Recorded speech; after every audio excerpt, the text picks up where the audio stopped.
Imagine how it felt when Hitler was appointed chancellor. If you were a Nazi, you would have been like, fuck yes. Dude, imagine. All Goyim need to die. So I think that Hashem, make me Jewish. Like, just go and draw a swastika on it. Nothing ever hits as good as nigger, does it? Fuck you, towelhead, go home. Dan Kazarian is a stupid Jew. I like to kill pedophiles. Kill yourself, kill yourself. And then, fuck you. And he just starts killing everybody. Well, if the movie was about Mexicans, and then you get it, don't be waiting to fight each other. The fucking nigger. I like Latinos. What if we're attacking the ships in the Strait so we can bomb? Weird how there's no right. I'm the supreme gentleman. I don't think it's outside the realm of possibility Sneako commits a terrorist attack. And we have a bunch of new shirts, shorts, keychain. The keychain is actually the best seller. You guys are really like true Goyim. That I did not expect. We have our brand new summer collection. We have, like I said, we got brand new shorts. And we have new shirts. This one's just plain. It just says AF on the front. We got the hats. But the biggest seller out of all the new products, like I said, shorts, t-shirts, hats, and a lot of different kinds of things, the number one bestseller was the keychain. We're selling a keychain. It's just like these little charms. One of them, is the America First logo. It's the hat. It's a groiper. And that is by far the bestseller, which is, I didn't even think we were going to sell the keychain because I said, who's going to buy this? Who's going to buy the keychain? Why? Like, what in your life, what do you even put it on? Do you put it on your actual keychain? That just seems like, I feel like I got enough keys on my keychain. I don't want to put more crap on there. I got my car keys, I got my house keys, garage door key, keys I forgot even what they're for, keys for my P.O. box. It's like the last thing I need is a bunch of crap on my keychain, but you guys love it. The Goyim cry out for garbage. They want bumper stickers. They want keychains. The Goyim love stuff.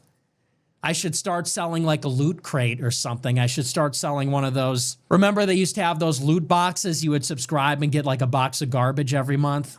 Hey, it's good stuff. I mean, look, buy it. If you want a keychain, hey, buy it. I'm not going to stop you. I was just surprised. I was like, wow, this is supposed to be just like a fun little extra, but the Goyim love their products. The Goyim will not be separated from their products. They love to consume them. Anyway, if you want to join the exclusive group chat, $100 a month club group chat with me, and I'm in the group chat hanging out. I was in there today, and I do bonus content almost every other day talking about all the stuff I don't cover on the show. That's $100 a month at americafirst.plus. Make sure to check it out.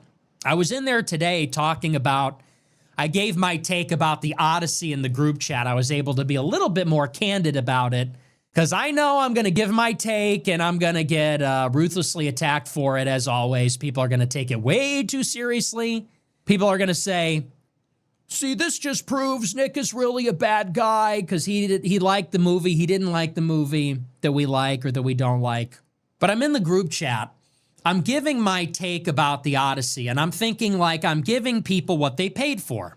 People pay $100 a month to be in the group chat. I join the group chat. I participate. And so I feel like I'm giving people the value that they pay for by contributing and talking to people. And while I'm talking in the group chat about the movie and the reaction to the movie and asking people what they think, there's like this subplot. I can't put out 2 messages in a row without people talking about just like utter nonsense. And it's like 40%, hey, Nick, what do you think about this? Something totally unrelated. Like I'm talking about the movie and it's, hey, Nick, what do you think about this? What do you think about that? And then the other 50% is like a subplot about drama in the group chat. And it's like the same 5 people that have no life and they spend their entire waking existence in this group chat, bickering among each other, talking nonsense to each other about nonsense. The people that know life, the group chat, it's just no matter what time of day, any day of the week I'm in there, they're in there at the same time also. And I'm just like, why do I even try? Why bother? But it's not for them. But I just press ahead anyway. I just press ahead. I just ignore it. And I just post what I'm going to post anyway. But it's like, wow. Wow. The Goyim are truly inescapable. I saw Rabbi Mizrahi challenge me to a debate. Increasingly, I'm not even interested only because I don't know what we debate about. You know, this Rabbi Mizrahi, he's this Orthodox Jew from Israel. He was on Matan Evans and he did a thing with Sneako recently. And I saw he called me out on Adam Green. He said, I'd like to debate him. And I want to say, I don't even know what we're going to debate about anymore, man. I think I agree with you on everything now. I think Rabbi Mizrahi was right about literally everything. When Rabbi Mizrahi says that 6 billion Goyim need to be put to death and go to hell, I'm like, I feel like that's the moderate position right now.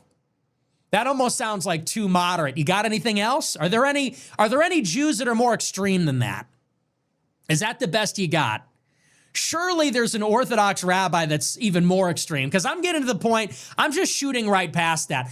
A couple of years ago, I would have said, this is outrageous. I can't believe these Jews want to kill all the Goyim. They think we're all going to hell. Now I'm like, this guy's the moderate. Where's the real Jews? Where are the real Jews that want to put all the Goyim? The 6 billion's not enough. Rabbi Mizrahi wants to kill all the Goyim except the Muslims. I'm like, where's the rabbi that just wants to put them all to death?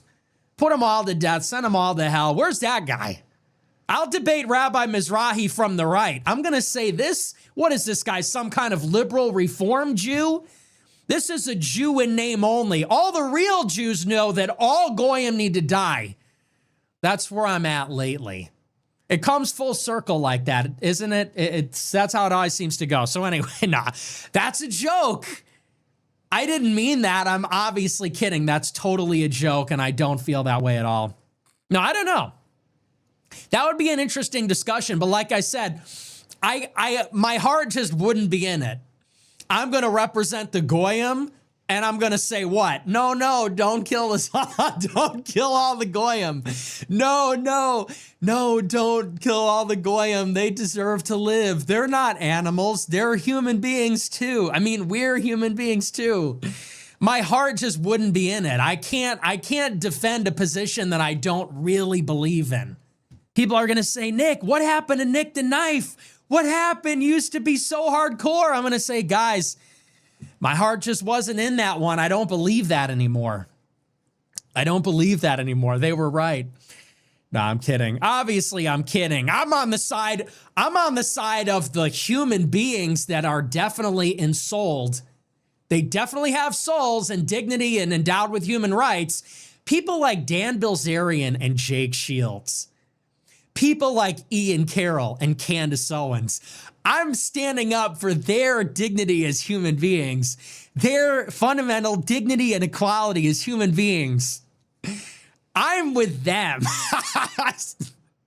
I stand proudly among those people, and I stand up for their fundamental integrity as living creatures. Right. Definitely. Rabbi was right. You can't kill these people. That would be a grave sin. No, I'm kidding. Obviously, I'm kidding. Just a little bit of, no, I'm just joking a little bit. Definitely just joking. Of course, those are human beings that deserve rights. And Rabbi Mizrahi is wrong. He is wrong to say that they, that if they vanish from the earth, the amount of souls would remain unchanged. Okay. Heart of the Wolf sent $20. 1. Your paraphrase of Harrison was incorrect. Okay, don't care anymore. Invictus Growiper sent $20. For the young Growipers, I made a free guide to maximize your education to get into a good college. Must read it, Invictus Growiper. Oh, gosh. Why? P7 Growipster sent $20. Vance sucks, but Rubio has a stronger record of support for Israel. What makes Vance the higher priority for your criticism? Holy, that's really kind of the whole point. I would explain it, you wouldn't Napalm get it. Panda sent $20. Say what you want about the tenets of National Socialism. At least it's an ethos. Okay. Long Island Growiper sent $20. At least they're doing something. Say what you want about the Nazis. At least they're doing something. That's great. It's really, the intellect is amazing. Long Island grower percent It $20. dazzles. You said on Myron's podcast that Israel's deadline is the October 27th. What do you think will happen in their election? I have no idea. Fuentes fan 654. It depends. It's in 3 months, and it depends on what happens in the war. I think more likely than not, Netanyahu hangs on, because I don't think the opposition will be able to form a government. Fuentes fan 654 sent $20. I like how you said. It's like that's what it is. You said the deadline is that is the deadline, that they have to have their election by then. Fuentes fan 6 cut of my third World Cup winnings. Hey, thank you for the big super chat. Appreciate it. Third World Cup winnings, huh? Nah, I don't really care that much. Mexico lost. America lost. I don't have a dog in that fight anymore. I was like, whatever. Forrest Poser sent $100. Going in for a pretty serious surgery in 2 days. Just wanted to let you know, it's been real, and I am proud to see what you have built for yourself. You've come a long way from trying to get Allsup to send you a shitty graphics card just to run a show. Also, getting old is highly overrated. Wow. 07. That's crazy. Well, Kozer, I appreciate you, man. Thank you for the big super chat. Good luck with the surgery. I hope everything goes well. Yeah, you've been around for a long time. It's been quite the journey. You've been a big part of it, too. SSRI Kozer, a staunch ally on the timeline. We love you, buddy, and I hope it goes well for you. We're praying for you. Hope you make it through to the other side. Let me know. Let me know. Pull up. Well, focus on your recovery, but if you get a minute, you'll make it through. You're a tough guy. But I appreciate the big super chat. Yeah, it's been a crazy journey, huh? Ever since James Allsup wouldn't buy me a fucking graphics card. Well, I shouldn't even say that. With my money. I made all the money, and him and douchebag wouldn't authorize the purchase. It's like, really? You don't even do a show. You don't even do a show for us. Yeah, that was crazy. But yeah, it's been a long time, huh? Yes, getting old is very overrated. I'm with you. When does it stop? Make it stop. Well, good luck to you, buddy. 07's in the chat. We're all praying for you. You're going to make it, I know. Appreciate the super Lions chat, Township buddy. alumni sent $20. Couldn't tell if this was the real NJF or World Cup had NJF. The resemblance is uncanny. We're in your World Cup. Yeah, Index did you pointing see at me in viewer the emoji. World Cup advertisement? They said the new Republican Party is like me, Candace, Dan Bilzerian, James Fishback. It was like AI garbage, though. Not even good AI like ours. It's just bad. Anthony Floridaman sent $30. I don't know if you know who the Christian apologist Michael Jones from Inspiring Philosophy is, but can you keep him in your prayers as Muslims are threatening to kill him and, grapes emoji, his wife and kids? Well, I definitely hope his kids are okay.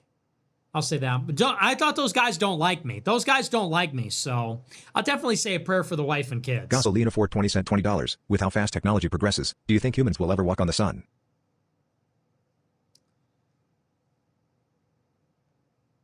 SoyToys.com sent $21. I got unbanned. No thanks to you. I can't believe you and your team snaked me because I didn't want to send pics of my balls. Middle. Red Brick Roy percent $25. Hey Nick. You should check out Elliott Smith's music if you ever get the chance. God bless. Venta Black Floyd Groy percent $25. Nick, why aren't you Conclavit streamer you? Are you planning a streamer you school shooting? Joel Embiid sent $25. I think the biggest sign Islam is a false religion is the fact that no two Muslims live by the same exact religious principles. That just doesn't even make any Sammy sense. Groy percent $25. Elliot Page is the man. Gage Park Roy percent $20. Spain showed that wall fuckers Lionel Messi Yahoo what real European excellence looks like. Viva España, viva Cristo Rey. This dog hunt's not weird. There have been no riots for Carmelo after all the blacks were defending him. They knew it was murder the whole time. That's the dumbest thing. That's just the stupidest thing I've ever heard. You're a fucking idiot. That's just the stupidest thing I've ever heard. Ever. Weird how there's no riot. Yeah, because they knew it was murder. What are you talking about? It's just like a total non sequitur. Insect Groy percent $20. Do you have a favorite Cormac MC Carthy novel? What? Yeah. Tide sent $100. Oh my gosh, dude. Thank you for the big super chat. Appreciate it. Yeah, I have a favorite Cormac, but I don't read fiction. Scoot Groy percent $20. Have you seen the bricks and minifigs situation? The Utah Police Department obviously have something to do with the Charlie Kirk case. Why else? Okay, that's just like... Vladi Impregnator why? Groy percent $20. On 2 Chronicles. Should I swap from the KJV? Should a Catholic priest or bishop ever use Judeo-Christian to describe? Oh my I could be your grandma gosh, sent $35. dude. Just like- Hello fellow Leo Life Path number 8. I'm staring 70 in the eye and thought I'd share my birthday gift with you.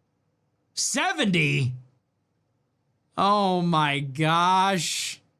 That's brutal. Well, 70's still young. I think 80 is really when you're old. Hello, Life Path. My fellow Leo Life Path number 8. We have a lot in common, huh? Well, I appreciate the birthday gift. Happy birthday. Hope it's a good one. The big 7-0. Damn. How's that feel? You probably don't even care. When you're 70, you probably don't even give a shit. You're like, whatever, man. Or maybe you do care. I feel like I'll care. I'm very vain.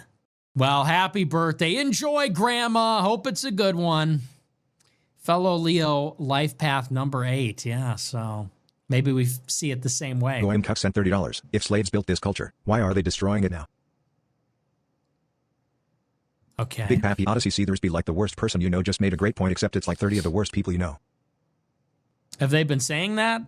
Yeah, the seething over the Odyssey is crazy. I'm just like irritated by the critiques. All the critiques are like, this is not what Homer said. It's like, yeah, it's interpretive. Like, isn't that sort of the whole point?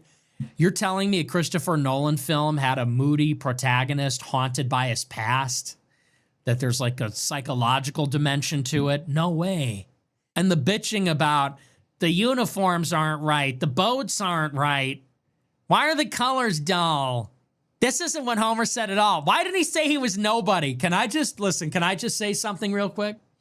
So they're all mad that in the poem, Odysseus attacks the Cyclops, and the Cyclops says, "Who are you?" And he says, "I'm nobody." And then the Cyclops says, "Nobody's attacking me." And all the Cyclops are like, "Oh, it's okay. No one's attacking him."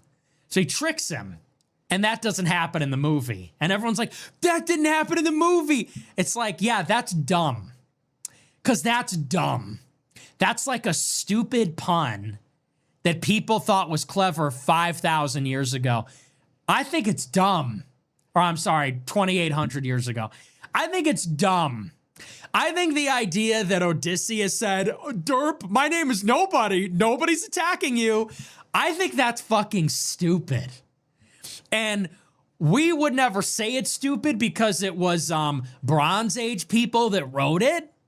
We would never say it's dumb because we recognize that these were like an archaic people that wrote it. But if you put that in the movie, it would be fucking dumb. Did you all really want Matt Damon to poke his eye out and say, "My name's nobody. Nobody's attacking you"? That would be dumb. It wouldn't translate. It would be stupid. So I'm glad they didn't do it. I'm glad and it's just bitching like, that part didn't happen in the movie, and that part didn't happen in the movie, and in the book it was like that. It's like, well, this ain't the book. If you want to read the book, then read the book. This is an adaptation for film. They're going to spend $250 million. And by the way, you know, somebody said, oh, well, it seems like they're just going from place to place, and they didn't even really do any world building. It's like, that's what happens in the poem. What do you think happens in the poem? It was written by archaic people that said, first he went here, then he went there, then he went there. That's what the book is. I saw in Keith Wood's review, he says, there's no world building. It didn't feel like we were in the ancient world. It just felt like they were going from island to island. Have you read the poem? That's what it is. First he went here, and then we fought this guy. Then we went there, and we fought these guys, and some people died. Then we went over here, and we fought this one, and then people died. That's how it goes. That's what the poem is. I liked it. I thought it was exciting. I thought it was visually stunning.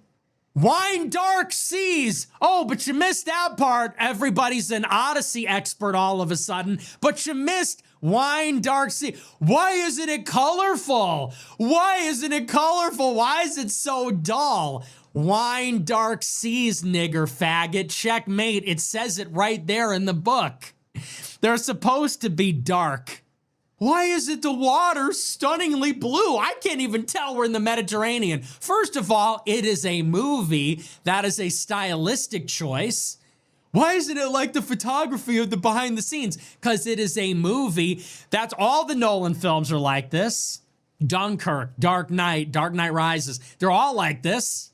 Secondly, Wine Dark Seas. I liked it. I thought it was good. And by the way, I don't even really care that much about the diversity, okay? But an Indian was in my movie. Okay, and like, so what, honestly?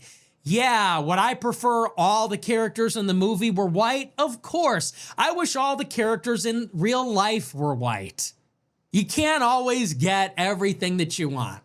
All the characters in the movie weren't white. Okay, well, like, that's just how everything is now.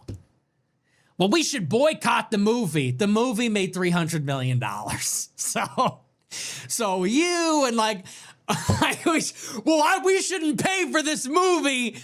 You and what army? The movie made $280 million. It's the biggest director of the century, making the biggest story in the Western canon and the biggest global box opening of the decade. Well, we shouldn't buy a ticket. Okay. It's just it's crazy. I don't like that there's Indians in the movie. I don't like that there's Indians on planet Earth, but it is what it is. The only thing that was offensive was the tranny. That was just like, that is the only thing that was totally inexcusable. Because that was just ridiculous. But I don't, Helen was black, whatever. The Indian was in there, whatever. I thought it was awesome at the end when Odysseus kills everybody and all the suitors start kneeling. I thought that was fucking awesome. Can I just say that? That whole sequence at the end when he strings the bow and he strums it and she turns around and he just starts killing everybody. That was sick. And it was sick how he was killing everybody and then they all started kneeling and then, yeah, so that was awesome. The ending was awesome. The Cyclops was awesome. Yeah, it was awesome. I thought it was a lot of fun. I thought it was exciting. It was disturbing at times. And I thought it was awesome. And I liked it. And I'm going to go see it again. I'm going to give them more of my money. And I'm going to give them more of my money and I'm going to see it again. Now that I know where all the jump scares are, I can actually enjoy it. So I liked it. Somebody says he, by the way. Sorry. She, I meant she. Like, listen, I sometimes forget even what we're calling these people. They present as male. You forget they were ever female. It's like reverse now. It's ma'am. She's a biological woman. It's like, I forgot. Like, who can even keep track of all this chutting out? Just shut the fuck up and watch your movie.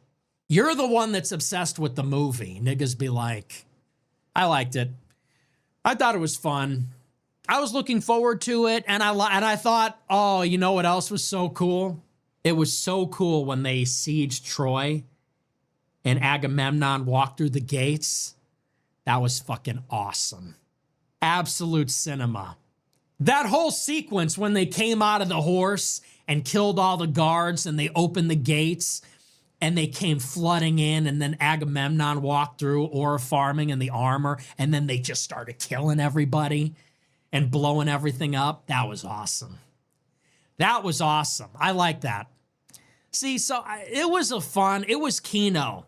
These movies don't even have to be good for them to be Kino. Kingdom of Heaven sucked, but it gave us Kino. The movie Troy also sucked, if we're being honest, but it gave us some Kino. All these movies low-key kind of suck, but they give us Kino moments. That's what you have to see it as. So I liked it. And yeah, there you go. And that's my take. It's like you're in terrible company if you're with like Matt Walsh shutting out about this isn't like the original and what's with all the DEI.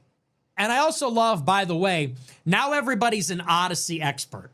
You niggas haven't read this book since you were in high school, and now everybody's an expert. It's like everything, right? It's like any TikTok you go on. You watch a TikTok and everybody's an expert on the thing that's being talked about. Well, actually, and it's like this. Odyssey comes out, bro, you probably haven't read that book in 15 or 20 years. And people say, well, what Homer intended was a heroic ethos of, like, dude, shut up.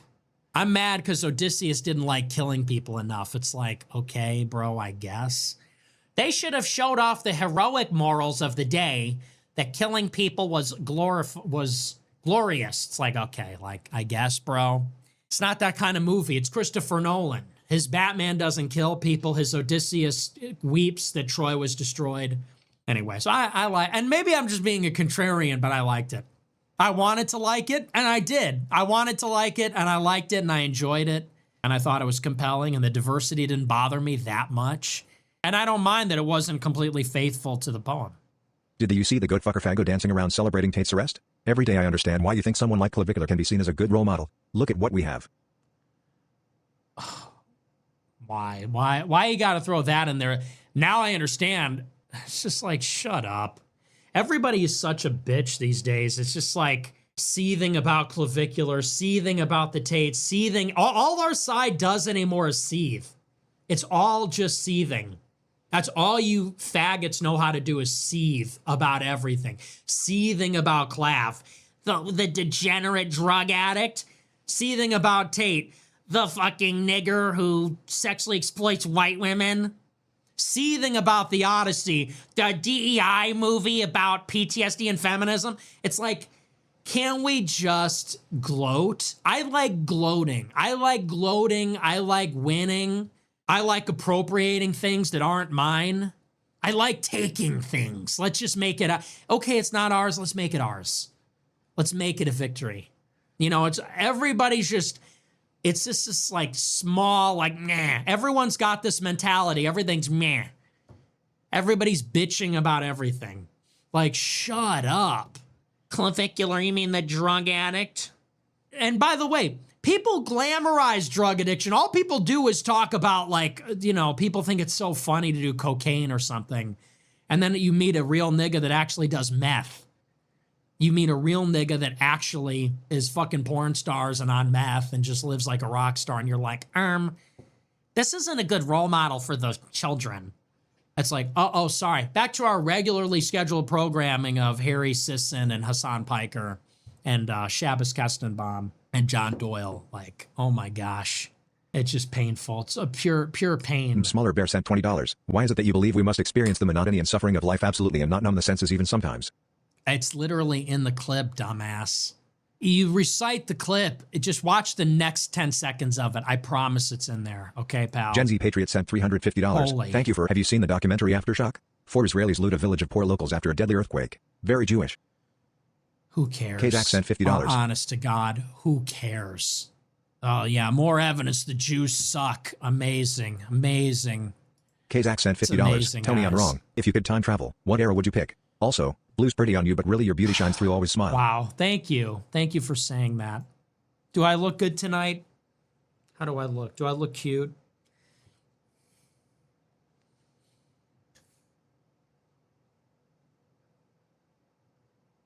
Yeah, I think the blue suit is probably my favorite. What was the question? Thank you. I appreciate you saying that. Needed that. What era would I pick for time travel? And right now, maybe the future. The future. If I could travel anywhere in time, I would go to the future. The past sucks. Who would want to live in the past? Who would want to live in the past when there's war and pestilence and farming? Most of history is just farming. You're just on a farm and you just die. You're just on a farm working all day. You're a peasant and then you just die. And if you're lucky, you'd get your head cut off or your arms cut off or something. Who would want to live in the past? It's like all farming and warfare.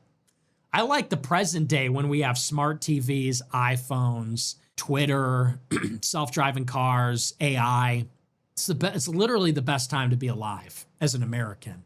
Now, if you were living in like India, I guess it doesn't matter, but there's literally no better time to be alive than right now. AI, self-driving car, robot, smartphone, smart TV. It's like TV has gotten so much better. In the old days, you would have to record shows on your DVR, or you just miss them. You would do a series record for The Office, and then it would like skip, and you'd be all excited to watch your show, and it didn't record on the DVR. Remember that? And you're just out of luck. You'd have to like catch a song on the radio.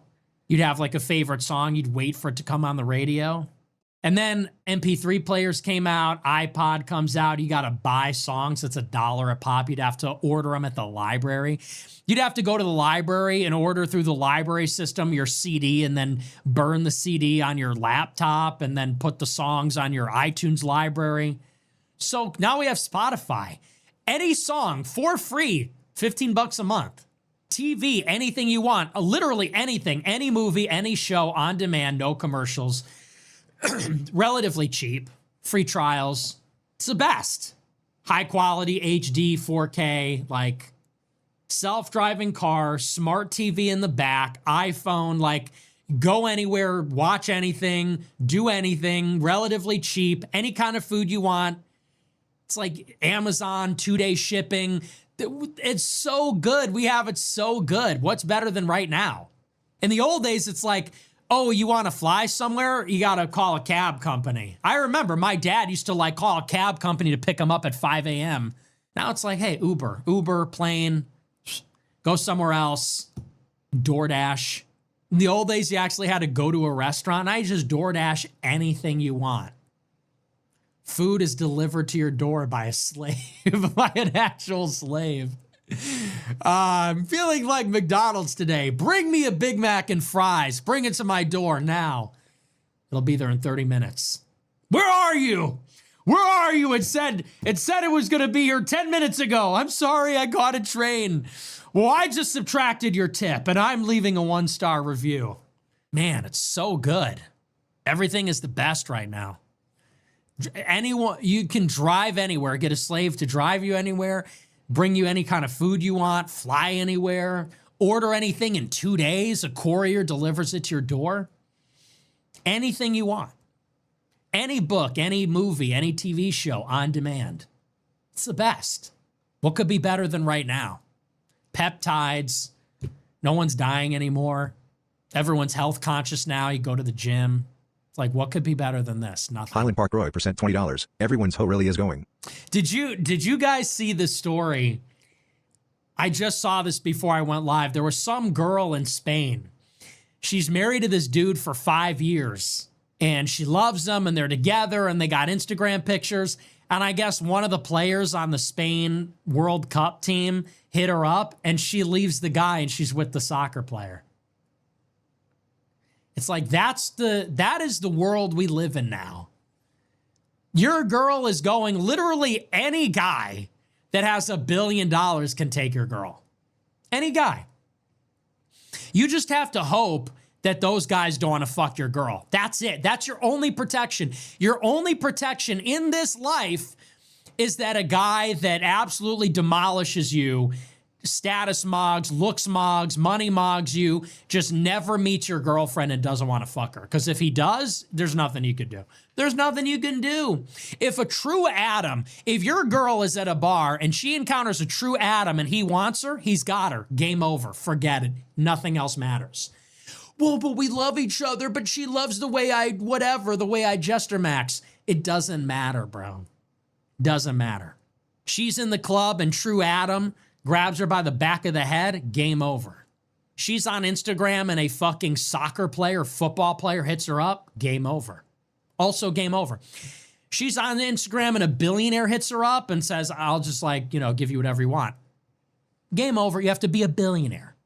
Forget about a millionaire. Forget about him. I'm a millionaire. I'm a low millionaire. We're talking you have to be a billionaire. Low millionaire would be like, yeah, you don't really have to work or whatever. But a billionaire's like, money's just not real. It's not an object. You have to be a billionaire. You have to be a true Adam. You have to status mog. You have to be like one of the most famous athletes, musicians in the world. Otherwise, you're just cooked. And even those people are cooked too, because then the girls get bored. They want to fuck another high status person. It's like, this is the world we inhabit right now. Your hoe is going. Everyone's hoe is going. It's crazy. A lowly millionaire. I don't mean it like that. I mean a low millionaire. Like, millionaire can be 1 million to 999 million. So it is actually just like a way of denominating it. But yeah, it's crazy. Because I think like me, like I'm relatively famous and like relatively rich. And I'm maybe like above average looks. Doesn't matter. It doesn't matter. It doesn't matter. I'm not a 6'5" true Adam. I'm not a billionaire. I'm not one of the most famous people in the world. That's what you're competing against. That's your competition. And if you don't think that's true, it is. If your girl is hot and she's on Instagram, yeah, college basketball players are going to be sliding in her DMs. Like, it's just, I don't make the rules. It's what happens. It's a commodity. Attractive females are a commodity, and they're just getting snatched up.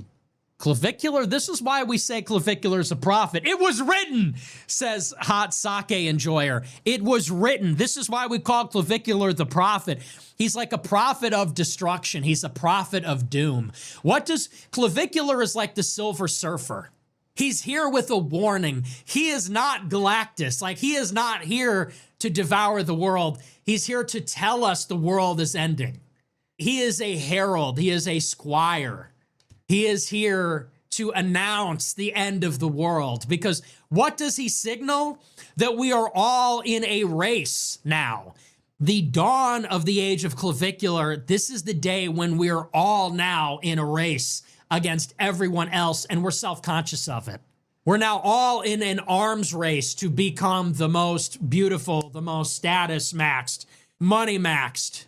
We're now in a race, okay? Because the dude next to you is on Retta.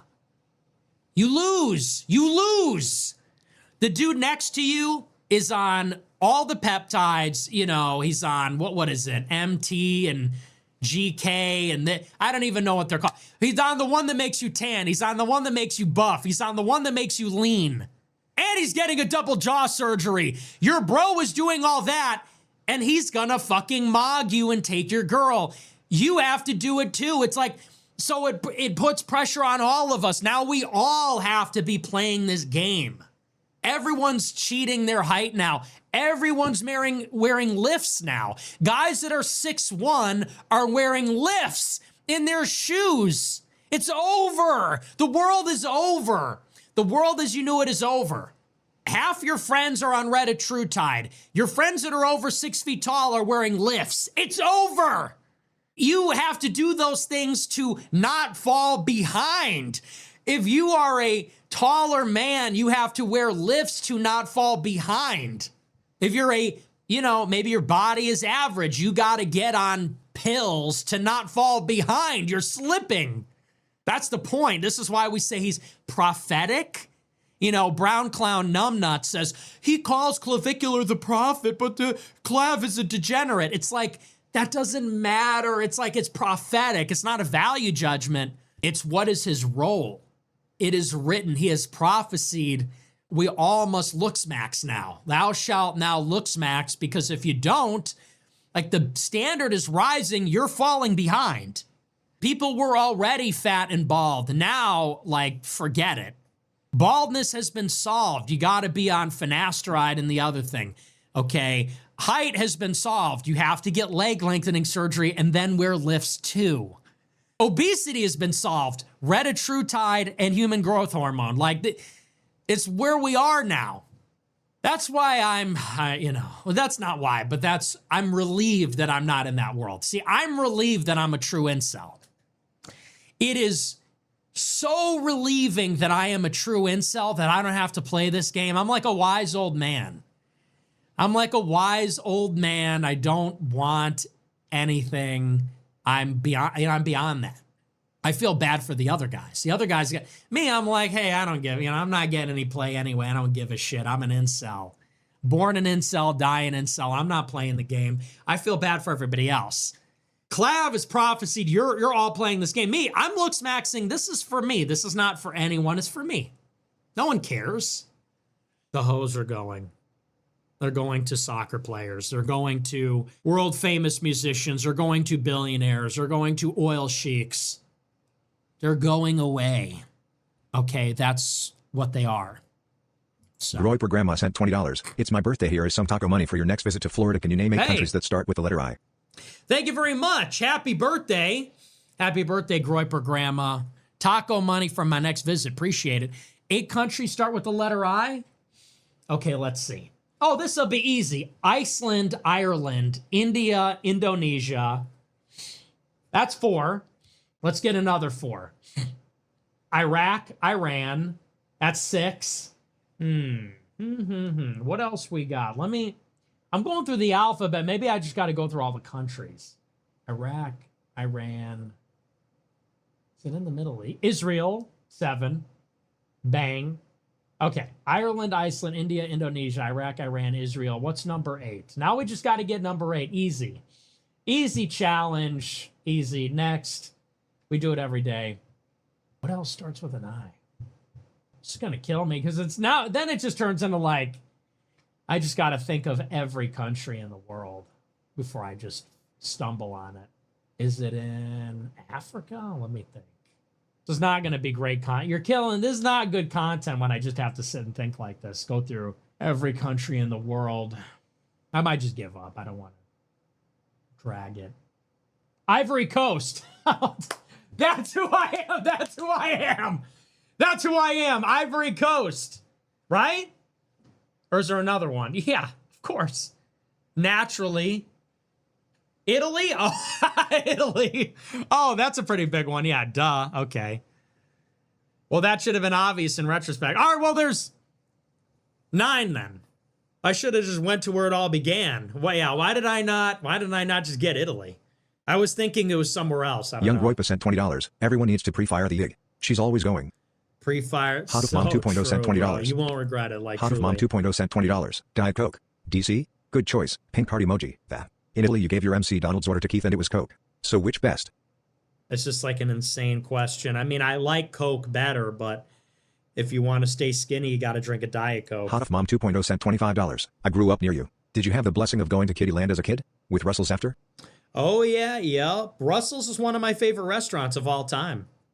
Love Russell's. We used to get the toys out of the machine. And Kittyland, yes, we went to Kittyland. Rode the Little Dipper. Yeah, what a travesty. So sad they turned it into a Costco. Very sad. Yeah, those were the days, huh? Kittyland, Russell's. That's right on Restaurant Row by North Avenue. You got, what else is over there? Johnny's, Masa. What's that? I think it's Masa's the Italian place. Chinese place is supposed to be good there. And you got, what is it? Jim and Pete's, Armand's. It's all right there. It's a great little area in Elmwood Park. Yeah. It's memories. Hot of Mom 2.0 sent $20. I saw Clav from first weekend. He was Magdalasa before my kids. My husband rolls his eyes at me. That's crazy. No, but that's actually crazy. Lucrative producer sent That's $20. insane. You're a brokey, a wagey, a peon, a peasant, a nobody. You're poor. Index pointing at the viewer emoji. Gotta pay respects to the classic top G. You're broke. I love that. You're broke. Someone has to flip the fucking burgers, dumbass. That's so good. You're broke. He's just, dude, he's the GOAT. He's the Roy archetype. Father sent $20. Border Patrol agent here. The entire Border Patrol force loves you. We work hard to keep America borders safe. Thanks. Border Patrol likes me. We love Border Patrol. French They're all Mexicans like me. All the Border Patrol are Hispanics. French sent $20. Tate bragged about pimping girls, even at 15 years. Do on camera. Not once but multiple times, and sold his methods to other guys. It's all political. That's all political. This is all just pearl clutching over. You're just letting them win with political persecution. But this time they're actually guilty. It's like, so what? He's one of ours. If you guys can't understand that, then you're just not ready for politics. You understand the difference? Here's the difference. We look at Jewish power and say, Epstein is a Jew. He is Mossad. He ran in a Jewish network with Ronald Lauder and all the other powerful, influential Jews. Do the Jews say, you're right, he's guilty, get him? No, they just don't talk about it. They sweep it under the rug. They don't talk about it. Whereas when one of ours is attacked and the Jews say, look, Andrew Tate is a human trafficker and all this. Now, why are they attacking him? They're attacking him because he criticizes feminism and Israel and Zog and all these things. And we go, oh, it's true. Get him. Take him away. That's the difference. You guys aren't ready to play a team game this way. Yeah, I don't endorse the things he's done. I don't obviously think it's deeply immoral and deeply wrong, but the United Kingdom is extraditing him and throwing 60 charges at him from shit that happened 10 years ago. Is it because they really care? Is it because he's really guilty? Or is it because it's political? They don't care, but you're falling for it. And when you say, well, I don't know, let's consider the politically motivated persecution on its merits. You already lost. It's politically motivated. This is what they do. Like I said, I don't endorse that behavior. I think it's terrible. But the idea that we would let the United Kingdom extradite him and throw him behind bars forever because of his politics, I'm never going to support that. Sorry, I'm never going to support that. That's the difference. You're just not fundamentally serious if that's your attitude. It's like if every time the enemy accuses you of something or your teammates or your allies of something, you go, well, let's thoughtfully consider the charges. I don't know, sounds convincing. Okay, well, you're never going to have any allies. You're never going to have any friends because they'll do this to everybody. And they do. They do this to everybody. About clavicular, they'll say, well, Clav, his girlfriend accused him of this, that, and the other. And Andrew Tate is accused of being a human trafficker. And Donald Trump is accused of being a rapist. And Elon Musk is accused of this, that, and the other. And Alex Jones is accused of defaming the Sandy Hook. And if you evaluate every single thing, you go, yeah, well, what Alex Jones did to those parents is really bad. And what Tate did to those girls is really bad. And what Trump did to that woman is really bad. And what Elon did. And then pretty soon it's like, wow, all of our top guys, all our heavy hitters, I guess they're all scumbags. Oh, I guess we got to let the Jews run everything then, huh? Because they'd ever do anything wrong. Team game. That's how you got to look at it. Sorry, that's how it is. The left doesn't do this to their own. The Jews don't do it to their own. The Muslims don't do it to their own. It's only us. The only people that stick up for us, we attack them. Funny how that works, right? Wore my Wang shirt to the gym and the staff tried to kick me out. How ridiculous. That's crazy. Wow, I can't believe that happened to you. Your billionaire take reminded me of a Clav clip, where during a street interview his ex said she'd rather have a bill than Clav. That's a really insightful comment. It's exactly like that, isn't it? So wait. So you're telling me that when I said that a woman will sleep with a billionaire over you, that reminded you of when a girl told Clavicular she'd rather sleep with a billionaire than him? Wow, it's like... That's scary. It's like crazy how similar that Revolver is. Groy percent $50. The South loves Nick Fuentes. Thank you for the big super chat. Yeah, and the South they're great too. Yep. Listen, I don't love the South. It's not my home. I love America, so I love all of America, and I love the North, but I'm not of the South. It's not my culture. They're not really my people. I'm a Northerner. But there are a lot of Southerners that are great people. I love Southerners, but the South is just not. I can't really say I love the South because I don't love it that much. It's not home for me. It's not my culture. Roy per Giant sent $100. The South is forever loyal to NJF. Whoa! Fallen leaf emoji. Thank you for the big super chat. Forever. It's so true. And in spite of this, the South is loyal to me because I fight for them. Gen Z Patriot sent $350. The South loves Nick Fuentes. Thank you for the huge super chat. This must be coordinated. I guess people are mad about the Abraham Lincoln thing, so now the Groypers are giving it back. Well, thank you for the huge super chat. You know what? I love the South now. After that, I think I love the Penitent South. Left sent $100. Much love from the song Hi-Fs. Southern ass niggas. Thank you for the big super chat. I appreciate you. Thank you very much. Sent $25. Sneako mad as hell you didn't mention him by name last night. Get this nigga Blinky. Anyway, great show as always. God bless. Honestly, I feel sorry for him. It's just sad. He's clearly unraveling, coming undone, crashing out on everybody. He doesn't have a single friend left. It's just all these Muslims that hate him. Crashed out on Aiden Ross, Clavicular, me, everybody. And he's going crazy. You could just see it on the stream. He's crying all the time, very emotional, freaking out. He should see a therapist. He should get it under control because he's losing it. He's unraveling, and it's scary. It's disturbing. And I think the FBI should look into him because God only knows what he could do. He's tweeting every day, I'm ready to die. I'm already dead. I'm a jihadist. I don't think it's outside the realm of possibility Sneako commits a terrorist attack. Honest to God. And so I'm terrified. If you're in New York City, you see this guy, be careful. Okay, this is a deranged lunatic and a potential terrorist. And I think the FBI should look into him. Laura Loomer, if you can hear me, the FBI needs to look into this person. He is destabilizing. He's unraveling. And who knows what he's capable of. He hates America. He hates white people. He hates Christians. He's a self-avowed jihadist and a pedophile because he said he loves the movie Cuties. I think he's a sick and disturbed person. I think he should be locked up immediately. I think he should be 5150'd. If that city wasn't being run by a Muslim socialist, he would have been 5150'd and red flagged already. It's past due. So I hope he gets the help he needs. It's sad to see how Islam has rotted his mind. He used to be a different kind of guy. He used to say, seek truth through funny. It's like, you're not even funny anymore. Except for to laugh at like a clown.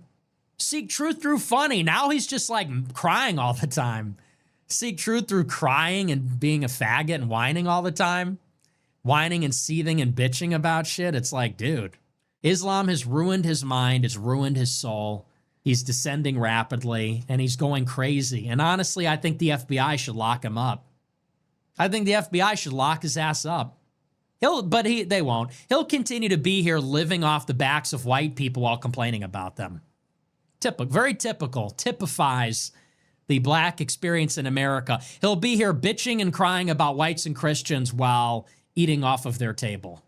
Typical Muslim. Huntington Groy percent $1,000. Rich need to start stepping up. Thank you, King. Whoa, thank you for the huge super chat. I really appreciate it. I agree. The rich need to step it up. I'm looking out for you. I am on the front lines against the poor. The poor and the working class and the useless eaters. I'm literally on the front lines of the rich, holding back the night. So I appreciate all the support. God bless. We love the rich. It's hard to be rich these days, isn't it? Everybody just hates us. We can do nothing right. All we do is create value. All we do is create wealth, create value, jobs, productivity. We give the world ideas and products. We keep the world running, and they hate us for it. All they do is resent us. They just want more. We want health care. We want housing. We're hungry. You're not hungry. You're 300 pounds. You're not broke. You just got a new tattoo. You went to that concert. You're 300 pounds and you have YouTube Premium. So why don't you just be grateful? Why don't you just be grateful for data centers which drive the world forward? Why don't you be grateful for trillionaires and electric cars and self-driving cars and AI? You should be grateful. These productivity gains are the only thing keeping you in business. What do you people even create? Lattes? What do? You write enjoy on the cup? I shouldn't say that because I go to Starbucks. So I hear you, man. The rich have it very hard these days. It's almost getting too much. It's almost too much to take. Deport right. Sneako before he goes super critical at an Ariana Grande concert. Seriously, the power of the sun. It's going to be like bro's going supernova at the next Ariana Grande concert. God help those poor little white girls when Sneako decides to suicide vest everybody because he's a sick and wicked, evil person. He deserves everything coming his way. He's such a sick, wicked person with a karmic debt. I wish we could save him from the Groyper Midwest curse. sent $20. My Foy boss fired me on my first day at the gym because I was playing your show over the speaker. It was my personnel Vietnam. Anybody watching willing to help a white boy out with a job offer?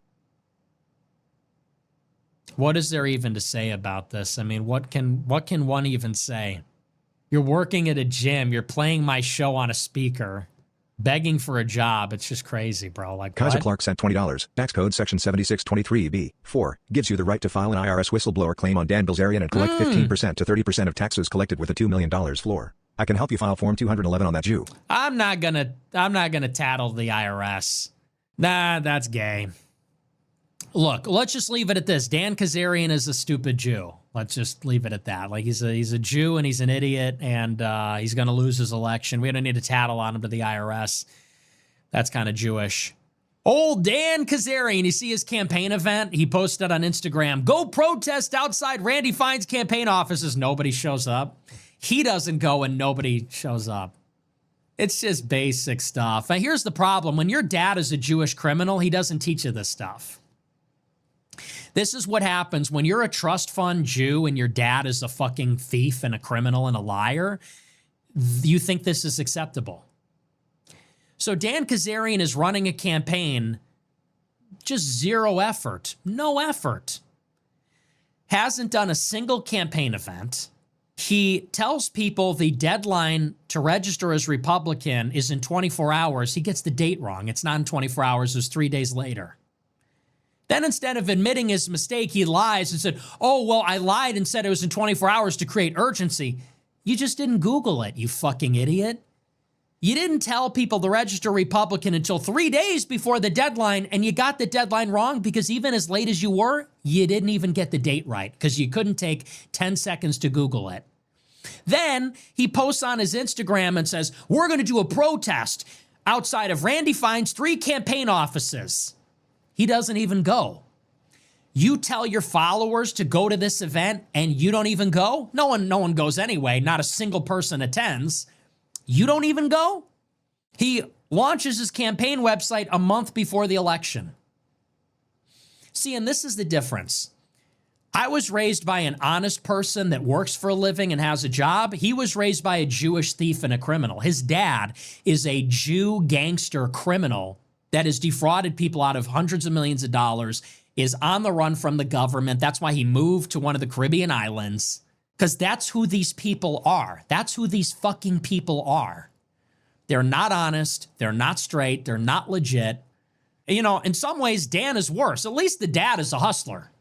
At least the dad is a hustler. He's dishonest. He's a thief. He's a crook. His father is. But at least he's a hustler. Dan is just some lazy trust fund bitch.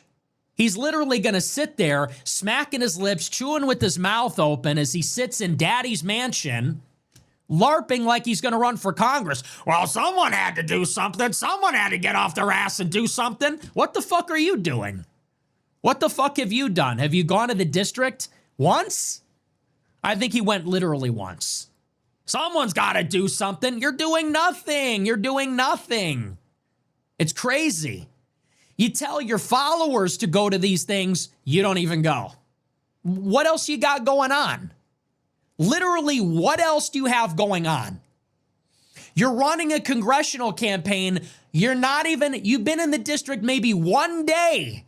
You launched this half-ass, day-late, dollar-short congressional campaign. You get the information wrong. You don't have a website until a month before. You don't want people to register as Republican until 3 days before the deadline. You're in this thing for 3 months. You tell people to go to an event. You don't even go there. What else do you have going on? It's another paintball tournament? You and Jake Shields in the trampoline room bouncing around? I mean, it's totally unserious. And that's what I told him. He didn't like that. We would get in an argument over and over. And I said, listen, Dan, you're not serious. I said, when you're ready to get serious, you give me a call. When you actually want to learn the subject matter, give me a call. When you want to learn instead of hear yourself talk, give me a call. When you want to get serious about how politics works, give me a call. Until then, leave me alone. Don't speak out of turn. You don't know what you're talking about. But that's the situation. Your dad's a criminal. You're a trust fund kid, and this is why you are not putting the work in. That's all that is. Yeah, and here's what's going to happen. He's going to get slaughtered in this election. Will he get 1%? Who knows?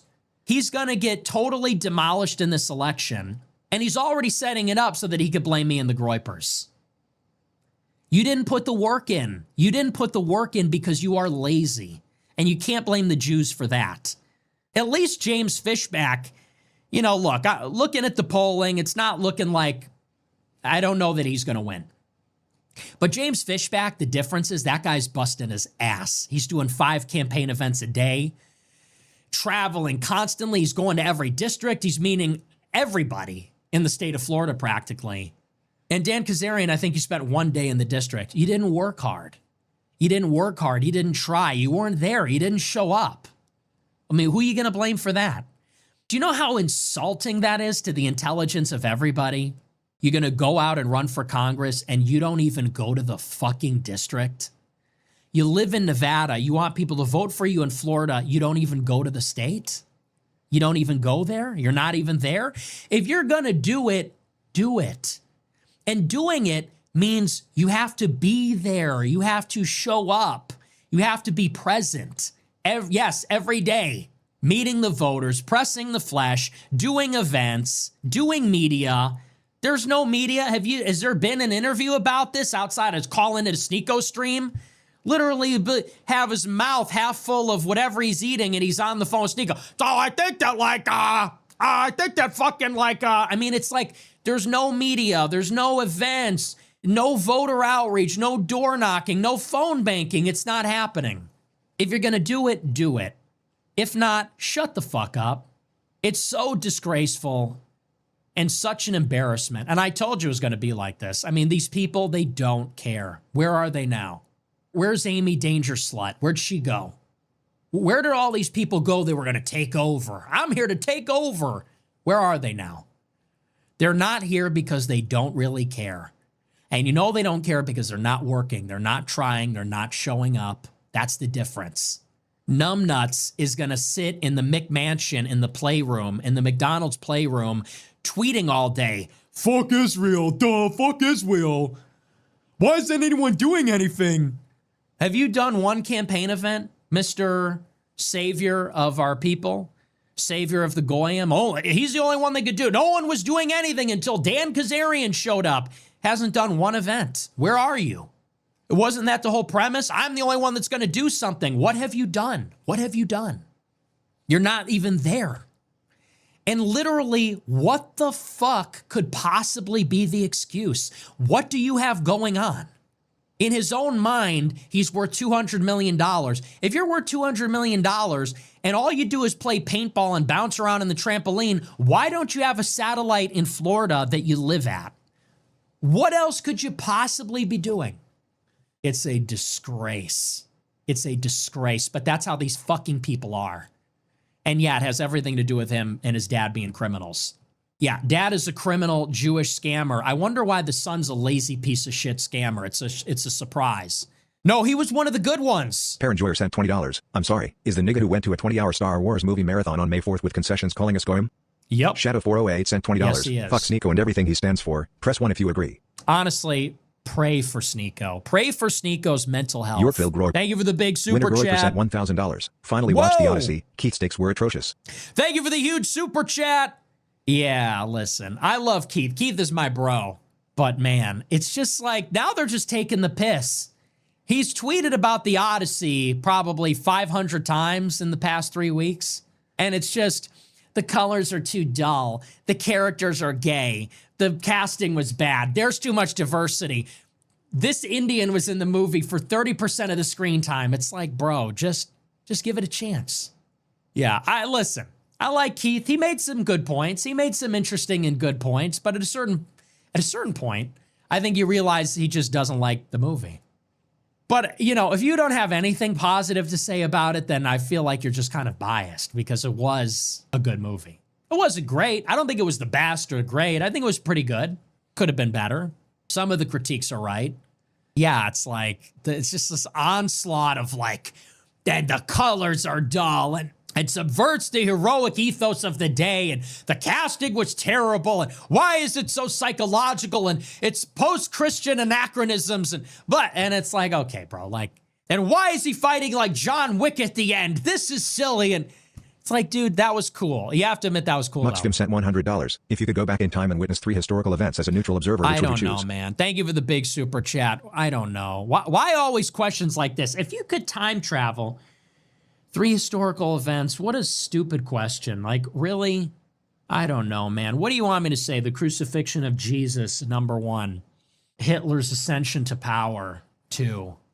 Could you imagine Hitler on election night? Must have been so awesome.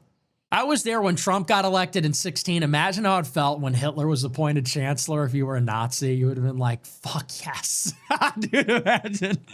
I remember in 2016, I was on the Trump campaign. I was like a door knocker. When Trump got elected, I was just like ecstatic. It was ecstasy. I was like, this is the best thing that's ever happened.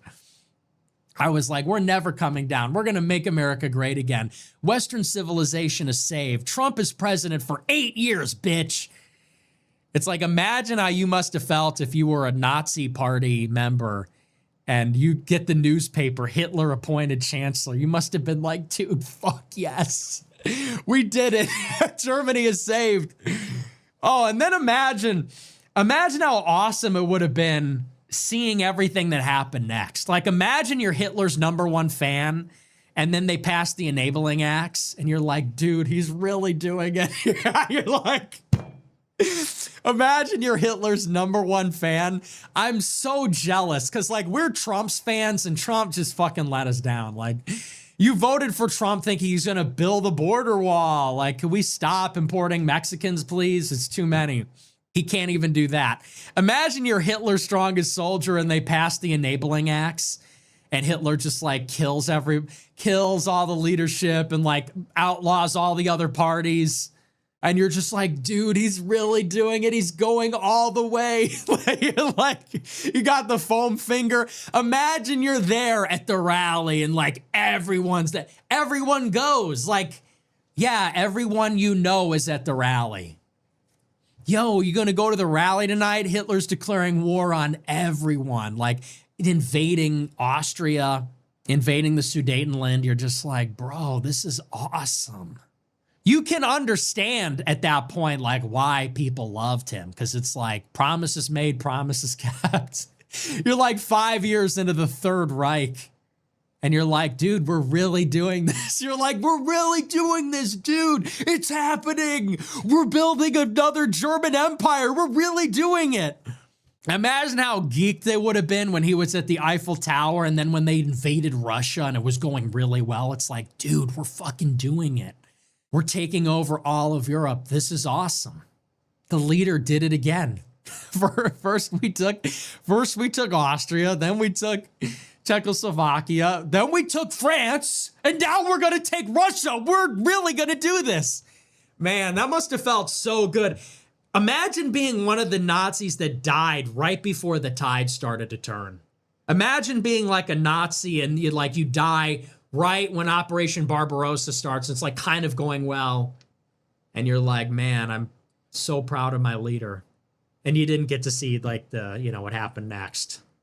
This is just like a joke. I hope you guys know this is just I'm just saying, like, people are going to see this and say Nick Fuentes is literally creaming his jeans talking about Hitler. It's like, I'm just saying it's funny to imagine that it's the Shakespearean irony. It's a dramatic irony of not knowing what happened next. There's like this funny dramatic irony to not know what ended up happening. If you were like a true believer in the thick of it, you're like, this is the best thing ever. You must have been like, this is great. I think at no point in the Soviet Union were you feeling good. That's the difference. Like at no point in the reign of the communists were you excited, except for like maybe the very beginning, like November 1917. But then it was like immediately like we're in a civil war, and now it's like wartime communism, and then like Lenin dies, and you're just like, yeah, this kind of sucks. And now we're all hungry. So at no point do I think you're really having a good time. But in Germany, they really had it. The world was kind of their oyster for a minute there. It must have felt really good. You can kind of understand. You can get in the mindset. Dragonhawk sent $20. Hey, bud. How's Rumble? Still not monetized? Pathetic washed up panhandler. Hang yourself. Oh, is this... I can't even tell where this is coming from. Is this a Muslim? Is this a Southerner? Is this somebody that was rooting for Spain in the World Cup? Is this someone that hated the Odyssey? Americana Politica sent $20. Keith Woods Clapped on it really an good on alt. Hannity. I wasn't a total skeptic of him, but maybe I had my doubts. He is impressive and articulate at 20, and he's worth hearing out. Once again, you've been right. Clap W. I've been saying it. If you watch anything from him, you would have realized it. But nobody wants to hear this. Everybody's big on the Clav hatred, and they hate when I glaze him. Well, I'm a big believer we need to lift the next generation up. I like to support the next generation as the seasoned elder. Y'all don't season your elders. But as the seasoned veteran, you like that?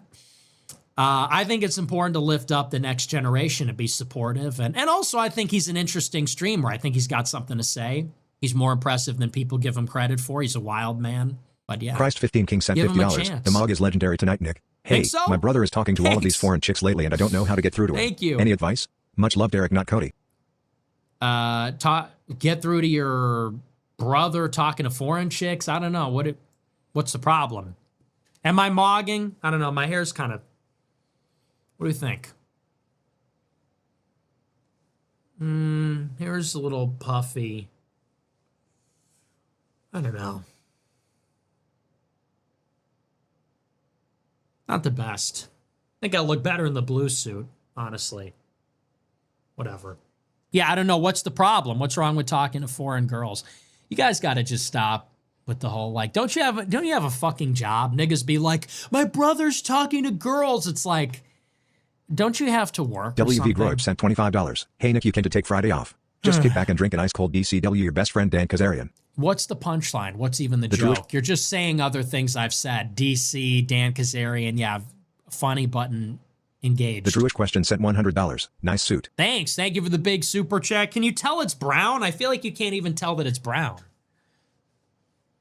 Can you? To me, it looks kind of gray. Speaking of the Clintons and locker up, how did I miss this 10 years ago during the RNC? Thank Smiley you for the face big emoji. super chat. Appreciate it. What is it?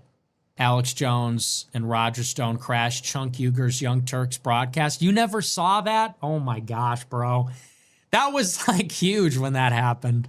That's so funny. How have you never seen that? Dude, Alex is such a legend. He looks so young. Point them out. They're right here to the left. There's change. What changes in demographics is that he wins white males in such overwhelming numbers that it overcomes every other demographic advantage Hillary has. Come sit in your lap. Oh, How's Jesus it going, Christ. man? Hey, Alex Jones, how you Good to doing? see you, man. You're looking sexy. All right. Hey, how's the revolution going? You guys starting the revolution? We are indeed, Alex. The revolution is afoot. Welcome to the Young Turks. You know what's wrong with America is not? I am going to restore American democracy along with progressives and conservatives in this country. All right, well, I got to tell you, I am really, really proud to be here with you. It's good to meet you in person. I don't think How are you guys doing? we're doing okay. You like all our Hillary for Prison shirts everywhere? No, I kind of despise it. What shirts are they? I haven't seen any of them. You haven't seen, oh my God, you didn't see me? I don't exist if you didn't see me. I'm not. All right, guys. Okay. Here, Look at this thing. let me I see. got a new shirt for you right here. It's rape. It's Bill Clinton that says rape. Oh God, hide that immediately. That's the big no that Roger Stone's banned. All right, you want to take my show over? I'll take your show Sure, over. go ahead. Okay, you know what? Who does this kind of shirt? First of all, a sick guy. Second of Bill all, Clinton's you not know, a rapist, folks. No, you know who's accused in Get court here, Stone, papers. come on. You know who's accused in court papers of being a rapist? Donald J. Trump. Donald Trump, Roger Stone. You know that. It's in court papers. Oh, yeah? And you're a sick dude, Roger Stone. Hey, I want to have a rant off with you right now. You assault me all the time. You never give me a chance to respond. Oh, Yeah, yeah, I should give you a hatchet job. A job Bullshit, to we'll take the respond. mic. You're a Come on in. sick man, Roger Come on, Stone. You're a liar. Roger, No, get in you're here. the world's Well, get him biggest in here. liar. Get him in here. Didn't you admit that you lied about Elliot Get up here Spitzer? right now. Didn't you already admit that, You're you not piece afraid of him, crap? are you? You're not a piece afraid of him. crap. Get him in here. And first of all, Alex, this ain't him your in here. fucking show. I know. Okay, No. and Oh, Roger, you're afraid to it debate certainly him? ain't your fucking Are you show. afraid to debate him? Okay, afraid? Are you kidding me? No.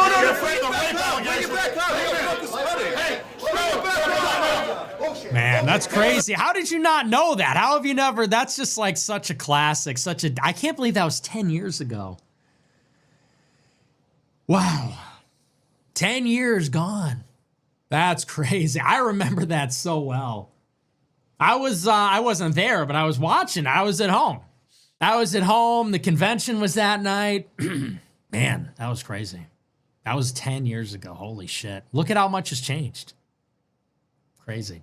Cenk Uygur and Alex Jones kind of on the same side now. Anyway, how did you miss that? I don't know how you Roswell missed Blower that. percent $20. When do you predict that the Saudi East-West pipeline will be bombed? That's the dumbest Nick question Northcutt sent 20. I've ever heard. Do you watch the fucking show or do you just like listen to it with the sound off?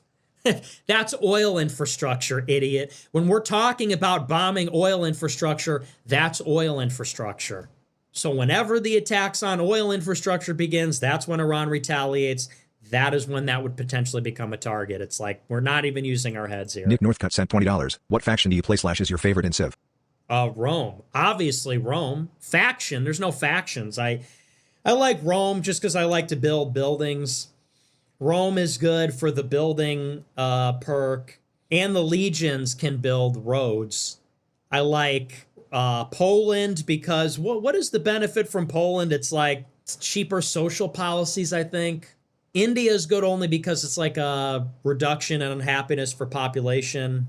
So those kind of have like the best benefits. I mean, you could LARP as other countries, but they don't have perks. Bob Tylog sent $20. Nigs in 2026 obsessively call everything pedophilia as if any girl under the age of 25 is a child. It's so feminist coded. That's real. Yeah, the obsession with pedophilia is kind of deranged. It's like, can I get a bowl of Chipotle without being reminded about like killing pedophiles? You'll be in line at Chipotle and the chud in front of you has a shirt that says like, I like to kill pedophiles. It's like, I'm just trying to eat my fucking burrito bowl, man. Like, why is your shirt talking to me about pedophilia? We're at Chipotle, you know. One, that. Two, you will do nothing, you know. What explains the like right-wing fixation on that? Nobody is in favor of pedophilia, by the way, okay? I think the only people in favor of pedophilia are the pedophiles. But for some reason, there's like this right-wing chud obsession with it. They see it everywhere. They're preoccupied with it always. And it's like, do you want a trophy for being against pedophilia? Like, here's your blue ribbon. It's like when the left used to say that about racism. It's like, I fucking hate racism. It's like, okay, good for you. Congrats. Here's your prize. Here's your, what do you want, a cookie? It's like these chuds, it's always, they're literally preoccupied with it. It's like, do you literally want a trophy for this? Like, yeah, we all agree it's sick and evil. Thank Ronald you for 303 sent telling me. $20. I just started reading law. What if we got together and filed a class action lawsuit against the Jews for being anti-white? Wow, the Goyim really deserve to die. Donnie Donnerman sent today. $25. Not to condone the behavior, but old enough to ask for it, old enough to get it, play adult games, get adult prizes, free date. Oh, I see. Yeah, we don't need to justify his actions. I'm not even interested in justifying his actions. I'm not interested in even defending or justifying. It's like what they did was objectively wrong, but they're on our team. Reiner sent $1,000. Want to go to Sneako's house and call him the N-word? Julian M sent $20. Would you rather be bro? Ryan Gosling in Drive or La La Land? Also, are you seeing the 10-year re-release in theaters next month? Well, to tell you the truth, I would rather be Ryan Gosling in La La Land, but I'm forced to be Ryan Gosling in Drive. And no, I will not be seeing the movie in theaters next month. I already saw it in theaters a couple months ago. They did the re-release like 3 months ago. And honestly, I don't want to watch it again. I don't relate to it anymore. I don't yearn anymore. Part of me is dead. I killed it. It's over. So no, I don't even like that movie. Keith Woods told me, he said, I tried watching La La Land the other day. I couldn't finish it. It was too girly. I was like, I hate it too. I fucking hate it too now. I only watch, what's another Ryan Gosling? Hey, Drive 2. What else is he in? I'm just watching Taxi Driver. Don't fear the raper sent $20. Is Jeff behind the camera? Jeffrey Epstein? Joe Rogan sent $20. Today is my birthday. What's your peptide protocol? I'm not on any peptides. No peptides. No peptides, just, I'm hardcore. I'm being for real. Anybody that knows me knows I don't fuck with drugs. I don't do needles. I don't do anything like that. I couldn't even if I wanted to, and I probably should. Everything I'm doing is all natural. Have you seen what is happening? I'm once again being accused of being Jewish. You got that? For the 6 millionth time, we're shuffling the deck. Let's see. Gay, fed, Jewish, Mexican, short. You got all that? I feel like everybody's made up their mind on these things. But once again, I'm getting called Jewish by Dan Kazarian, who is in fact Jewish himself, which is delicious. He is admittedly 12% Jewish. His dad's Jewish. And he's saying, but your dad is Jewish too. And it's like, what's your point? Like, and you're Jewish as well. And I saw Sneako said this too. Sneako said you're Jewish. He said his ancestors were in the Holocaust. It's like, so what's even if that were true, what's even the point? I've been called Jewish a lot in my long and storied career by a lot of different people for different reasons. Some people say, you talk too much about being rich. That's Jewish. You're telling us that we should get our money up and stop being poor. That's Jewish. Your last name is Fuentes. It's like, that's just a Mexican name. People say, that's a Sephardic name. It's like, well, there's like 5 million people with that last name. But you know what? For the first time in my career, I'm taking it as a compliment. For the first time in my long and storied career in this movement, I wish it was true. People are saying, you're Jewish, and I'm like, you know what? I sort of wish I was. I wish I could claim that at this point. I don't want to be like you niggas anymore. Listen. If the movement is Stu Peters, who's like a drunk, and it's Dan Kazarian, who is this manlit, fake poker player, Instagram celebrity has-been, and it's Dr. Jang and Sneako, and who else? It's like, if that's the anti-Semitic movement, then like, Hashem, make me Jewish. Like, Hashem, make me Jewish. Please let me join you. I'm sorry. I was just kidding. No, it's true. We were just jealous. We want to be like you. It's like, if that's the movement, then we're cooked. Look at the Jews roster. The Jews have Larry Ellison, and the Jews have George Soros, and they got Adam Sandler. These people don't fuck around. They got Jack Black. They got Benjamin Netanyahu. They got some heavy hitters. And even on their bench are the goy. They also have the top goys too. They got Donald Trump, Elon Musk. They made Ye apologize. Like, their deck is stacked. The bench is stacked. And then you look at the anti-Semites, and who do we got? Stu Peters, who like crashed his four-wheeler drunk and then got arrested. And you got Ian Carroll, okay, enough said. And you got Sneako and Dan Kazarian, Dan Bilzerian. He joined the fray. Now he's an anti-Semite. Jake Shields, who legitimately has brain damage, like punch drunk brain damage. It's like the lineup is a joke, you guys. It's like Lollapalooza for retards. Like, you're announcing the lineup of anti-Semites, and it's like, please, I can't take any more. Stop. We don't want any more anti-Semites. Imagine you go back in time like 4 years. Nobody was anti-Semitic. Nobody knew about the Jews. Nobody knew the Jews did 9/11. Nobody knew the Jews were doing these things. And you're thinking, like, who's going to be the celebrity endorsements for anti-Semitism? It's like this MMA fighter. It's like, remember Dan Bilzerian from 2015 when he was on Instagram? And it's Sneako because, like, of course, he follows every fad. And it's this, like, COVID truther alcoholic who beats his family, Stu Peters. It's like, don't we have anyone better? Like, we used to have Kanye. He doesn't want any part of this anymore. It's like, I don't know, guys. I think, and I think it's time to pack it up. Hashem, can we get that guy to wrap the tefillin? Is he still there? Is he still in Chicago? Did he catch his flight yet? I think, do we have any time for a last minute tefillin wrapping, please? So yeah, they're calling me Jewish, and it's like, damn, I wish. We're stuck on this side. We're stuck on the wrong side. Stuck on the wrong side of creation, on the wrong side of God's promise. Yeah, he's their MVP. Willie Mail sent Makes us all $100, look and this was stupid. 10 years ago today already. Crying face emoji. Thank you for the big super chat. What was? Oh, wow. Globalism will be our credo as long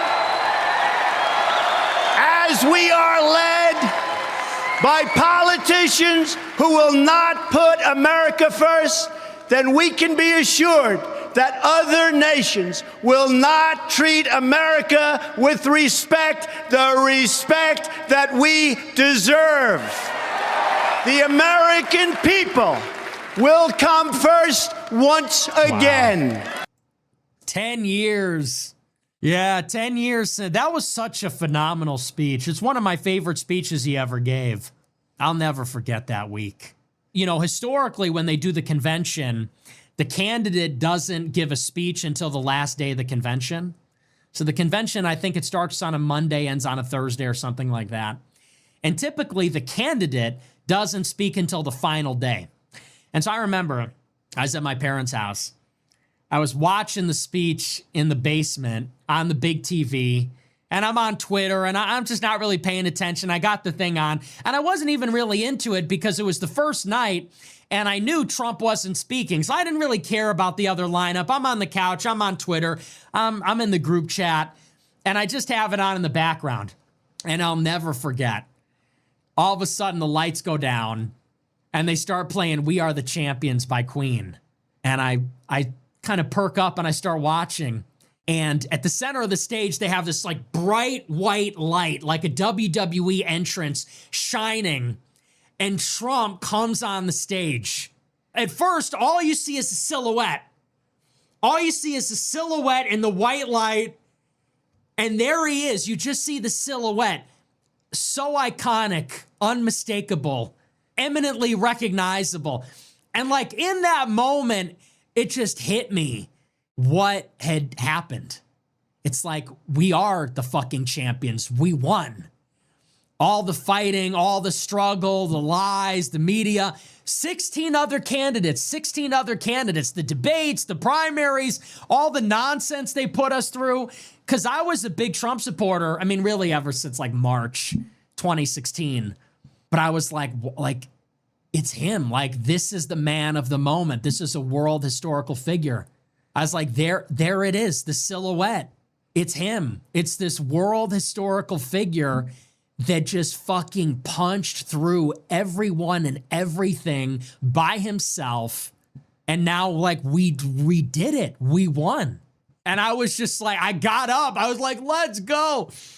And he comes up, and the stage comes up, and he's got all the flags behind him, and he gets up to the podium, and he's like, oh, we're going to win. We're going to win so big. And he gives like a little speech, and I was just like, this is so fucking awesome. Because you got to recognize, you got to remember that when Trump ran in the primary, I can't even give you the theory of mind. I can't even tell you the consciousness, like what it was like back then. Because before Trump, there was nothing. Before Trump, it was all neocons. They were social conservatives, like the moral majority. Who was running? It was like Rick Santorum and Jeb Bush and Rubio and Ted Cruz. It was so fucking lame. They were all losers, each one worse than the last. They all sucked. It was all about like repealing Obamacare and like the free market and all this garbage. And so when Trump came down the escalator, like no one had ever seen anything like that before. It's so revolutionary. Because it's like, here's somebody who's from Hollywood. He's fucking cool. He's not some goober conservative.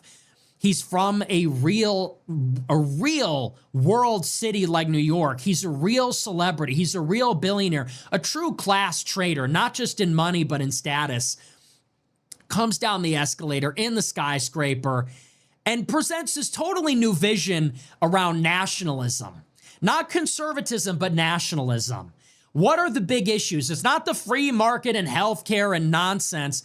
The issues are going to be borders, law and order, tariffs, corruption. So awesome. We're going to build a border wall. We're going to deport the illegals. We're going to put tariffs against all the world and bring the factories back. And we're going to build roads and bridges and bring back pride and glory to our nation. And we're going to sue the media and we're going to drain the swamp.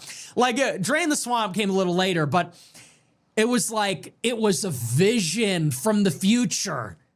Nationalism, not globalism. America first. Make America great again. We need a leader who will literally take the country and make it great again. It was a vision. It was a vision from the future and a leader who was going to fight and win. More importantly, actually going to fight, but also going to win was the corollary. You guys don't realize what it was like to just see him cut down all these fucking losers in the GOP, and they hated it. It was so delicious because they said, you know, Trump's a racist, Trump's an Islamophobe, Trump's a sexist, he's the jerk, he's this, he's that. And dude, every primary, it's like Trump wins. Super Tuesday, Trump wins everything. Another primary, Trump wins everything. He's got all the delegates. And they pulled out all the stops. And then so in that moment to see him come out on the stage, it was like a hostile takeover. It was like in Dune 2 when he took power from the Emperor. It was like when Bane took over the city. It felt like it wasn't supposed to happen, but it was happening. It was like we finally fucking won something. So we are the champions. It was like, I really do feel, for once I do feel like a champion. Like we did it. Like we won. We really won and they lost. And this has consequences. He's going to be the nominee for the presidency and he's going to be the president. President Trump, 8 years, bitch. Get used to it. That's how it felt. It's like we're all winners. We're all champions. He's our champion. He crushed all our enemies. And now we get to be smug. We get to be the victors. It's your turn to suck. That was the idea. Obviously, you know, now it didn't happen. But when he came out on the first night of the convention, it was so glorious. Then he gave a speech on the final night of the convention to wrap up the whole thing. And it's a speech from the intro. The speech was phenomenal. It was like 2 hours. Most of it was standing ovations. It was like an hour of standing ovations. And the speech was so powerful. Like, I always talk about this. I'll never forget. He had this moment during the speech. You already know what it is. He had this moment during the speech where he goes, her message is that things will never change, never ever. And everyone kind of laughs. He goes, my message is that things have to change, and they have to change right now. And the way he said it was like so guttural, so masculine. I know this sounds really gay, but it's just true. It sounded like politicians don't talk like that. Politicians talk like faggots. That sounded like he was pissed. Like he was mad. He's like, things have to change now. It was like it thundered. He roared. Things have to change right now. And you were like, whoa. You're like, damn, this guy's like a dictator. And the whole speech was like this. The whole speech was like law and order. And the ending was magnificent. Then in the ending, it makes me tear up every time. I'm not going to retell the whole speech, but because it's just too sad. But you should go and watch it. I can't even retell. It's just too heartbreaking. But in the end, he gives this magnificent ending. You were just like, this is it. Like, this is the greatest thing of all time. And the reason it's important to understand this is because that is what propels the movement to this day. So we say all the time, like, how are people still pro-Trump? Like, how do people stomach all the bullshit, the lies? It's so stale. It's so corny. Why are people still on board with this? It's because, like, it was that powerful. You have to understand, the Trump movement in 2026 is still running on fumes from July 2016, from November 2016. Basically, Trumpism was dead on arrival the second he got elected. The second he got elected, it was over. In 2016, 8 years ago, okay? So it's really this magnificent time in history from July 2015 to November 2016. It was this magical time which still is driving this thing, still driving this train. You have to understand that that's what it's all about. And the reason I say this is because a lot of people, like, you know, Hunter Biden, when Hunter Biden and I talked, one of the questions he asked me is, okay, you don't like Trump now. Why didn't you not like him in 2020? Why didn't you not like him in 2016? And I said, Hunter, it's like, you just don't get it. You know, you weren't there. In 2016, he was going to be our champion. He was going to destroy the corruption. He was going to deliver real change. And I think that, you know, there's a lot of people like Hunter Biden on the left, but also there's a lot of people on the right that are so fed up with Trump, they almost want to throw the baby out with the bathwater, and they want to say, well, he was always a scam artist and blah, blah. Be that as it may, he was tapping into something that was real. He was able to channel something that was real. Something exists independently of Trumpism. The energy is there. The appetite is there. Like, the people are hungry for this. The hunger is there.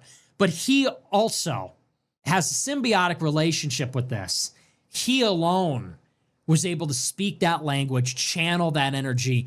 He was able to become that lightning rod for that moment.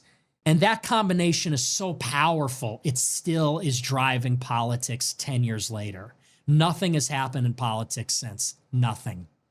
Not Biden, not DeSantis, not Vance. Nothing has happened in politics since he came down the escalator 11 years ago. And it's so powerful, it still defines the moment now. And we need to think about this and get in the mindset. Let's not forget how we got here. There was still a genius 10 years ago when he gave this speech. The message, the aesthetics, the energy, the whole thing, like, that's what we're trying to unpack. It's sort of like the ancient scrolls. It's like the Romans forgot how to build the aqueducts. Like, The ancient wisdom is there. Keep the spark alive. Keep the sacred tradition alive. We were there. We remember. We were there for the meme war. We were there in 2016. If you were there, you know what I'm talking about. We are the keepers of the tradition. We preserve the flame, and we have to carry it forward. So that's why I'm not getting totally caught up in the third world, this bullshit, the leftism, the nonsense. It's like, because we remember the magic of the meme war, the meme magic. It's real. And we have to keep it alive. And it will be back. We'll know it when we see it. If you were there, you know what I'm talking about. If you weren't, you won't understand. You can't understand what I'm saying. Popsicle 5 cent $20. My 5-year-old daughter chose the super chat name. She wanted to ask you a question. What's in your cup? Is that real? It's water. It's just water. Should a 5-year-old really be watching this? It seems like the show's a little inappropriate. Amarillo DX Grow I% $20. So when are you and Sneako going one-on-one at Dean Ross's boxing event with Rabbi Mizrahi as the ref and Dan Kazarian as one of the judges? And then who's going to be the ring girl? The ring girl's going to be, who will be the ring girl? I think I have an idea. Maybe our girl Sophie Jar Somewhat Rain. sent $20. You get a lot of crap for being late but never enough credit for your intro or whatever it's called. Great jams, dude. You think Iranian ship strikes might be friendly hits to get us to strike back? Oh, gosh. What? First of all, great jams, dude. It's just like, I'm going to kill myself. You think Iranian ship strikes might be friendly hits? Yo. That's the... No. You don't... It's like, why do you even watch this show? If that's a real question, it just shows you have no comprehension of anything I'm talking about. You have no comprehension of anything that I'm talking about. Like, do you even speak English? Like, what? That doesn't make any sense at all. The whole reason we're bombing Iran is because they're closing the strait. If they didn't close the strait, we wouldn't need to bomb them. There'd be no problem. That's just the stupidest thing I've ever heard in my life. Glimongi 505 sent $20. Foids cannot consent to sex. God is the arbiter of the capacity to produce life through marriage and a husband. Oh my gosh. Can you, like, this is so bad. So Carter 11B shut sent, the fuck up. Like, Carter seriously. 11B sent $500. Consternation and Air Force people claim you're Jewish, but are you sure you're not a Southern plant? Lul. Consternation? That's how it's pronounced. Isn't that how it's What are you talking about? Consternation. What the fuck are you talking about? There's like nothing that bothers me more than when people are just saying utter nonsense. Like, what the fuck are you talking about? And the best part is just like hearing 50 or 60 people just say utter nonsense to you over and over and over again. What if we're attacking the ships in the strait so we can bomb her? Like, that makes no sense. You're fucking stupid. Consternation. Yeah, that's how it's pronounced, you fucking idiot. Like, what? Roy % $50. I guarantee that if they made a movie about the Aeneid and cast a bunch of Jeets, Chinks, Noggers in it, then you would be mad about it. Yet you're out here celebrating the Odyssey. Oh my Simon gosh. Kill yourself. Kill yourself. Well, if the movie was about Mexicans and... Shut the fuck up. It's a movie. Get over it. I'm Greek anyway. I'm Greek. My ancestors are from Naples. Who do you think founded Naples? My ancestors are from Bari, Naples, Calabria. Greeks founded this place. Well, if it was the Aeneid, shut up. Just shut up. Don't you get tired of being this stupid? Like, seriously, it must be exhausting. Red Brick Roy % $30. I told you I was starting a diesel repair business some years back. I've since grown across GA and consistently see $90K, $100K a month. I'm on track to make my first mil this year. Wow. Not to flex. I'm just proud of it and thankful God allowed it. I plan on donating to the campaign you deem worthy in order to do my part. Thanks, man, and God bless you. No, that's a huge flex, and you have every right, man. God bless you. Love to hear that. Thank you for the big super chat. I love to hear that, man. Nothing makes me happier than to hear that. You see, anyone can do it. Anyone can do it. Don't tell yourself otherwise. And if you do, fuck you. I see every time I say this, people go, you don't know what it's like out there. Easy for you to say. If that's you, fuck you. Kill yourself today. I always do this rant. I say, go out and make some money. Anyone can do it. Anyone can do it. Anyone can make money. You just have to work hard. You just have to want it bad enough. And every time I say this, people go, I can't do it. Well, easy for you to say. You have a show. You don't know what it's like out there. You sound out of touch. Blah, blah. And it's like, you know what? If that's your attitude, then you're never going to make it. So I love it. God bless you, man. Good for you. That's how it's done. I wish you the best. I hope it goes well. Hey Nick, I found out my GF for 3 years used to do OnlyFans and was a stripper. Should I end it? She's great, but I'd if I can live with that.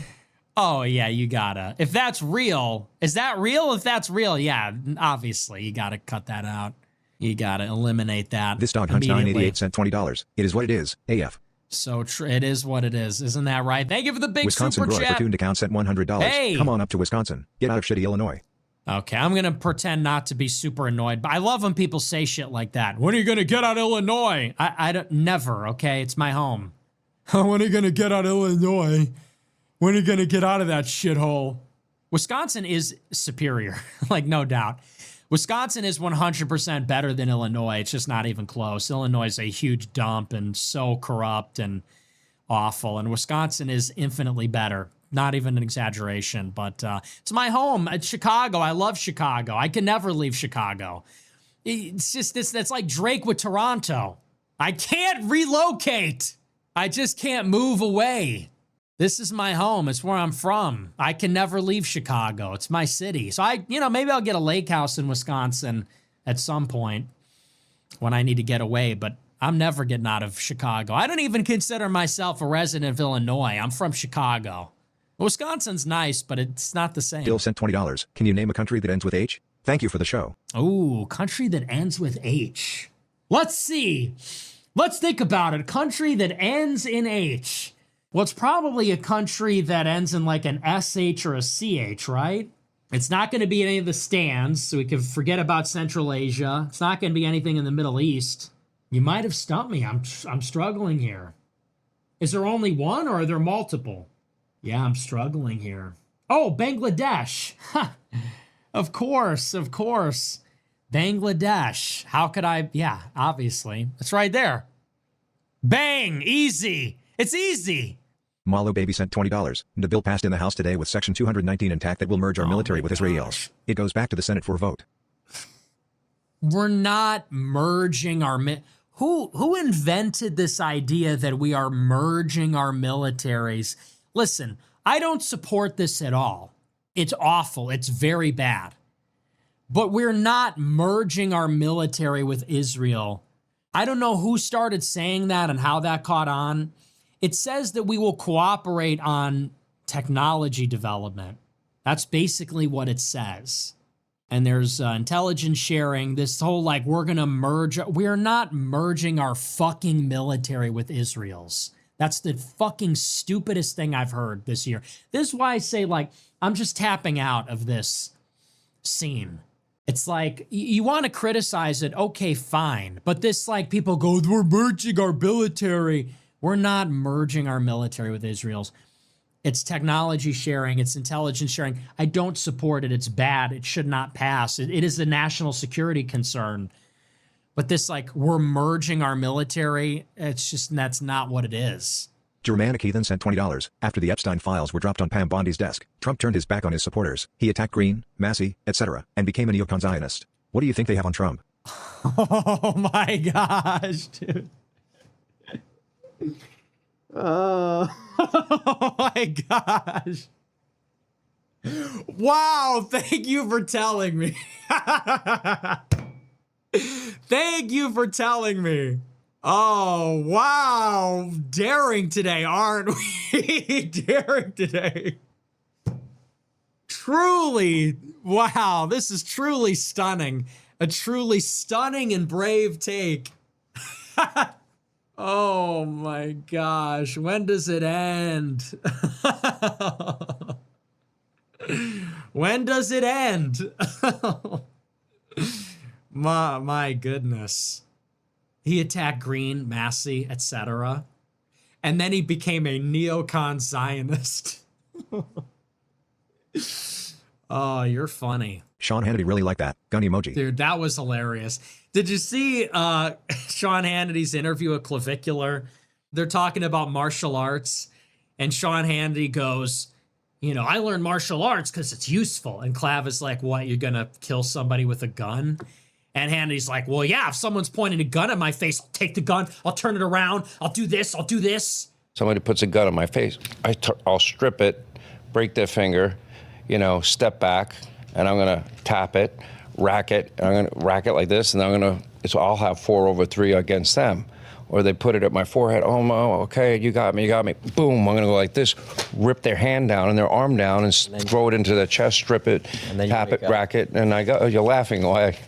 I said it. This is what I do. I train. And you're like, dude, you're 65. Like, you're not. First of all, that's never going to happen. Second of all, you're not going to do that. Cosme Crypt sent $20. If you were kicked out of Illinois, what are the top 3 cities/states you would actually consider moving to?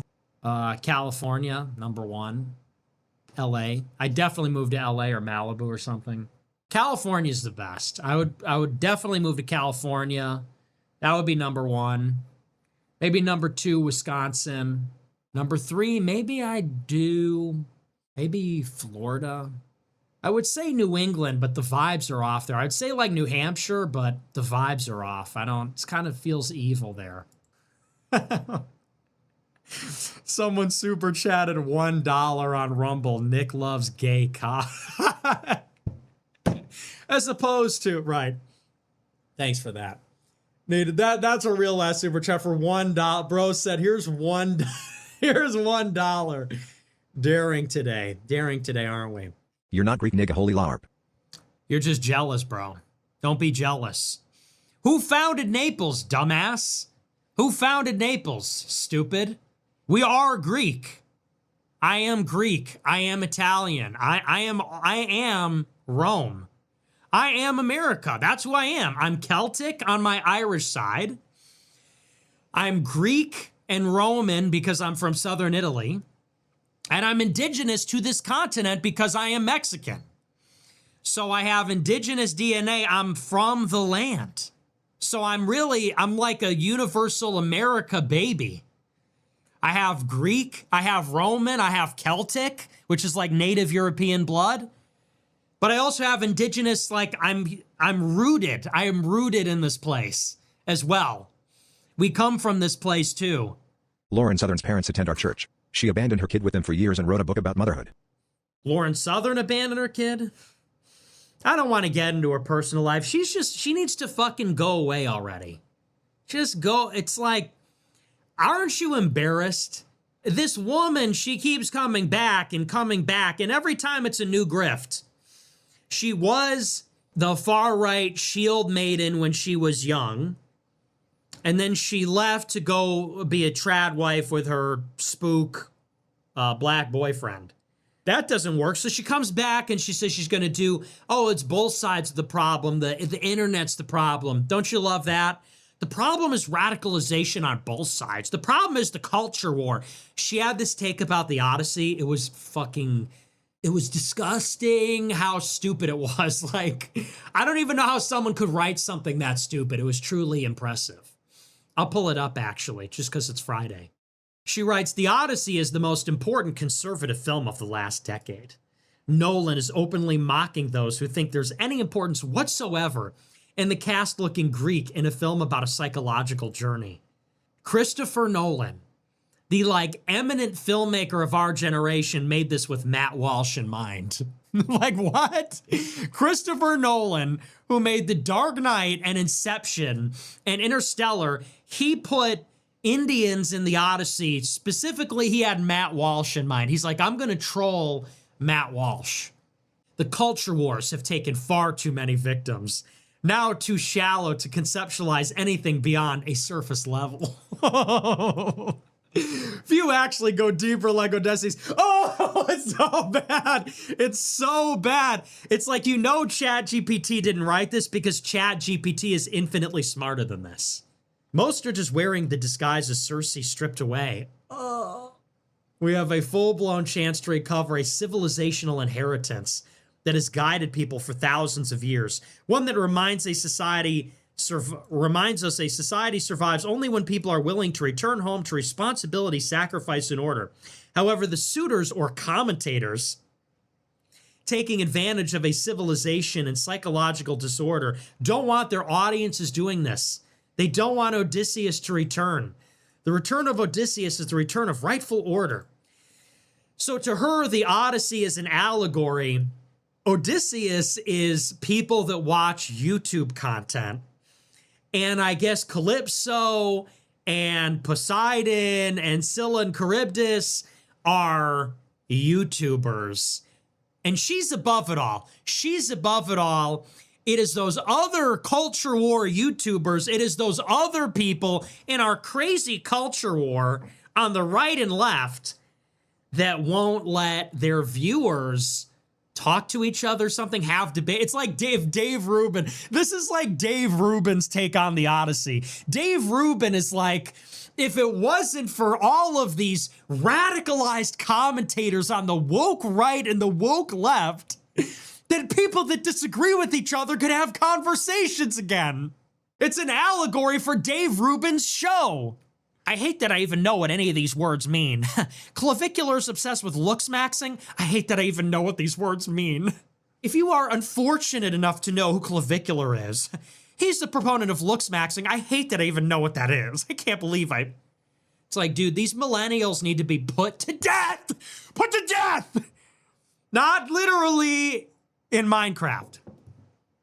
But seriously, do you see these podcasts where it's like some hipster millennial faggot, some like hipster millennial douche fag piece of shit will be wearing like a baseball cap and a hoodie, and he'll be in like the studio with all his fucking action figures and knickknacks, and he'll say something exactly like that. He'll say like, if you have heard about Clavicular, I'm sorry.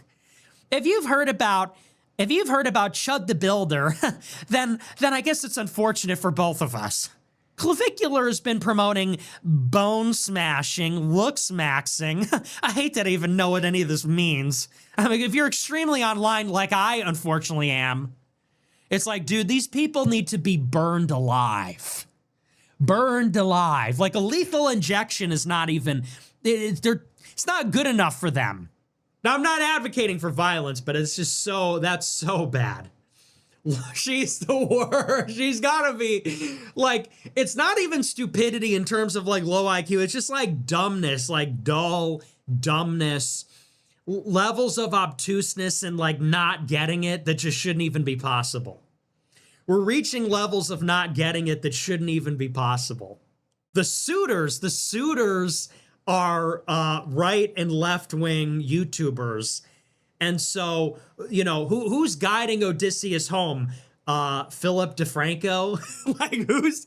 So if the viewers are just trying to reconcile with their liberal neighbors or something, it's going to be Lauren Southern, Dave Rubin, iDubbbz. Thank God for them to save us from the radical right and the radical left. It's just both sides.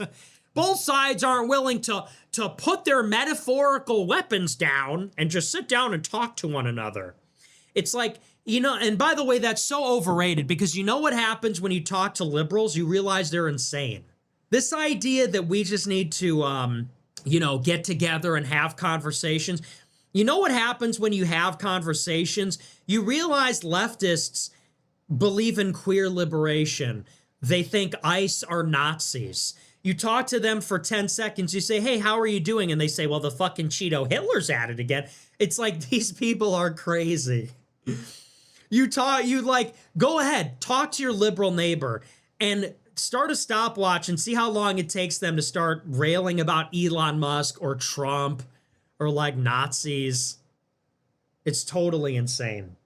Talk about the level of narcissism. Lauren Southern, it's like, you are a YouTuber. You are a commentator, and not even a good one. You are a failed commentator.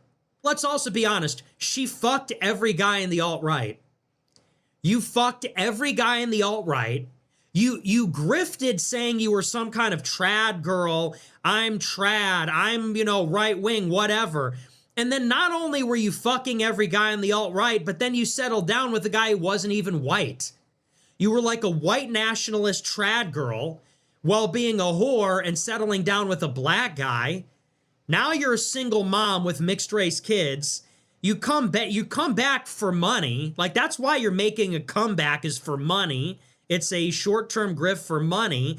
And then you deign to think you're above it all. You deign to come back as a commentator, and how you're going to rebrand is I'm above it all. I was a commentator. Now I'm more than a commentator. Now I'm telling everybody to not commentate. Stop posting. Stop giving takes. Talk to one another. It's like, bitch, what do you think you're doing right now? You're no better than the rest of us. You're just a greatly diminished wannabe influencer. You're just a greatly diminished wannabe influencer, and your influencer brand is above it all influencer. But it's still a brand. I'm not like those other influencers. Yeah, that's your brand. Your brand is that you're above it all. But then the narcissism to think that that Christopher Nolan's highest grossing movie of all time, this $1.2 billion grossing picture, is about YouTubers like yourself. And more than that, it's channeling your message like, holy Rorschach test. Female narcissism should be studied, bro. The level of female narcissism of an e-girl, it literally needs to be studied. Yeah, the Lauren Southern.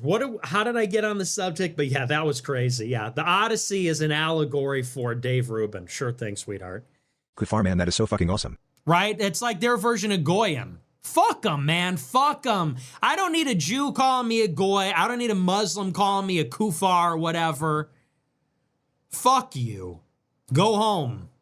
And by the way, nothing ever hits as good as nigger, does it? Yo, Kufar, fuck you. Fuck you, towelhead. Go home, Kufar. Alex Jones is a real wang for defending you on X and shitting on Sneako. Has a true believer W/ He a proven really record, is. not some grifter. He's such a real one, man. He always has my back, and I don't expect it. I don't call him to, and say, hey, I never ask. He always has my back, always. He's always gassing me up. He's always singing my praises. He is, honestly, Alex is one of the finest people I know. And I'm not just saying that because he backs me up. They just don't make him like that anymore. He's not about the drama at all. He's all positive. What you see is what you get. He doesn't talk bad about anybody, doesn't talk bad behind anybody's back. He is just like one of the most solid human beings I've met in the space. I can't say enough nice things about him as a man. Forget even as a broadcaster, as a man. I just respect him so deeply. Works like an animal, absolute integrity, cares about his craft, cares about telling the truth. And if he's your guy, he's your guy. You never have to worry about him. Straightforward, he's never talking shit. He's a good dude. So I really appreciate him. As I get older, I really appreciate him. He's a real one. So yeah, he does always have my back. There's like, somebody posted the clip of Sneako talking about how he's Jewish. Dude, the clip from Sneako, there's a clip from Sneako where he's like, the mythical glaze from Aiden Ross. Are we going to pretend that never happened? There was a time when Sneako was like kissing Aiden Ross's ass so hard. It's like he's going to get his lips chapped. Like the level of ass kissing was insane. And there was a stream Sneako did with Aiden where he goes, I'm 12% Jewish. He goes, and my last name, Balantazi, is a Jewish name. Yeah, because the dad's Jewish. He goes, my ancestors died in the Holocaust. Yeah. He goes, Balantazi, they died at Auschwitz. So I want to go to Auschwitz. I wouldn't exist without Auschwitz. I'm not even exaggerating. That's the clip. That he's going to go with the Jewish thing on me is just like, it's so shameless, but that's just it. He has no shame. He has no honor as a man. He has no shame. He has no character. He is a spineless urchin with no character, no integrity, no honor. He is one of the biggest scum-sucking clowns in the space. And here's the proof. I'll show you the proof. He's going to sit there and say, oh, in a super secret conversation, Nick says he's Jewish to me, before we stop being friends. That makes total sense. This is what he was saying to Aiden Ross like 6 months ago. And Jewish. I found out perfect. I'm black, white, Filipino, and Jewish. I found out perfectly. I'm 12.5% Jewish. My dad is a quarter black. My grandfather was half Jewish. And all right, I'm just gonna say it. My real last name, because you like to call me my real name. My real last name is Balantazi. That's a Jewish name, bro. If you Google it, that's my last name. I've never said this publicly once before. I'm just gonna talk about it now. Yeah. Yeah. I've never talked. What do you think? Wait. All right. So your grandfather's last name is Balantazi. That's my last name. That's my legal last name is Balantazi. Yeah. It's a Hungarian Jewish name. Like if I had a Wikipedia, I know people are like calling me a grifter and saying I'm jumping in and out, but like I'm 26 and I'm like learning more about my family tree. And we found literally, it sounds like I'm trolling. We found on the Auschwitz website, on the Auschwitz Memorial, I have relatives of my grandfather with my last name, Balantazi, that died in Auschwitz. Like I have my family is a product of the Holocaust, and I would not exist without Auschwitz. It sounds like so I actually do want to visit Auschwitz, bro. If you go on the Auschwitz website, you look up Balantazi, there's 2 of my relatives who died. What the fuck, bro? That's crazy, Sneako. Which, by the way, rest in peace, and that's crazy, bro. You know what's funny? When I told Tom about that, he started laughing. I'm like, why is it funny that my family died in the Holocaust? No, I don't think he was laughing. I think he was in shock. Dude, you know what that means, right? What does that mean? You and I should really go to Poland and look at this shit. Tav, you're my chat. Can we actually, if you walk in a date, Tav, I'm there. I think we gotta go. Let's do the Holocaust stream. Oh my God. What the? Literally the fakest, most insincere, will do anything, say anything to get viewership, anything to get people to pay attention to him, anything to stay relevant. Literally the most spineless, fake human being. He wants to do this thing now that he's... By the way, what happened to he's above it all? Remember when we started this beef and he was saying, I'm focused on the real issues. I'm not going to say his name. I'm not going to stoop to their level. Remember when he was taking the high road? Whatever happened to that? Now that he's in it, now that it's getting to him, he's desperate, he's really seething about it. Now his angle is he's going to be the #1 anti-Jew guy. Nick's Jewish, and Nick is pro-Israel. I want to destroy Israel. Oh, so what happened to this? And by the way, the clip just keeps getting better and better and better and better. He starts out the clip saying, I've never told anyone this. It's like a script. I've never told anyone this, but I'm Jewish, and my last name's Jewish, and my dad's Jewish, and not only are we Jewish, but we died in Auschwitz, and I want to go to Auschwitz, and I wouldn't exist without Auschwitz. It's like, are you fucking kidding me? This was like 6 months ago. What was this, like 9 months ago or something? The switch up is just unreal. Me, it's like, I'm pretty consistent over 10 years. You can find me talking about almost anything over a 10-year period, and it's all the same. People were saying I switched up on Venezuela because I supported the Venezuela thing this year. And then someone dug up a clip from 2019 where I gave an identical monologue. Now, when you're honest, you don't have to keep track because it's just like, I said the same thing then that I say now. And same thing about the Jews. I've always said, look, if you're Jewish and put America first, that's okay, blah, blah, blah. But the problem is that Jews have this dual identity. They have this dual allegiance. And, you know, they should have respect and rights like, you know, the rest of it, but they got to put America first. This guy, it's like 9 months ago when he's kissing Aiden Ross's ass to get his YouTube channel back. It's, but let's names. I've never told anyone this. I love the I've never told anyone this. I've actually never told anyone this before, but Balantazi's a Jewish name, and Balantazi's died in the Holocaust, and I wouldn't exist without Auschwitz. I wouldn't exist without Auschwitz. Nigger, fuck you. Fuck you. He said my family. He said I wouldn't exist without Auschwitz. Fuck you. You want to call me Jewish and say I'm pro-Jewish? A year ago, you were on Aiden Ross's stream saying, I wouldn't exist without Auschwitz. My parents were brought together by the Holocaust. I'd like to go to Auschwitz. Balantazi's actually a Jewish name. It's like, it's insane. It's the level of sociopathy is actually insane. And then the fake laughing is just like diabolical. I'm black, white, Filipino, and Jewish. I found out perfectly. It keeps like escalating. It's like, it's not enough. He has no, that's the other thing. These brown clowns, because they are stupid, they don't know anything about subtlety. I think I'm an expert manipulator because I can be very subtle.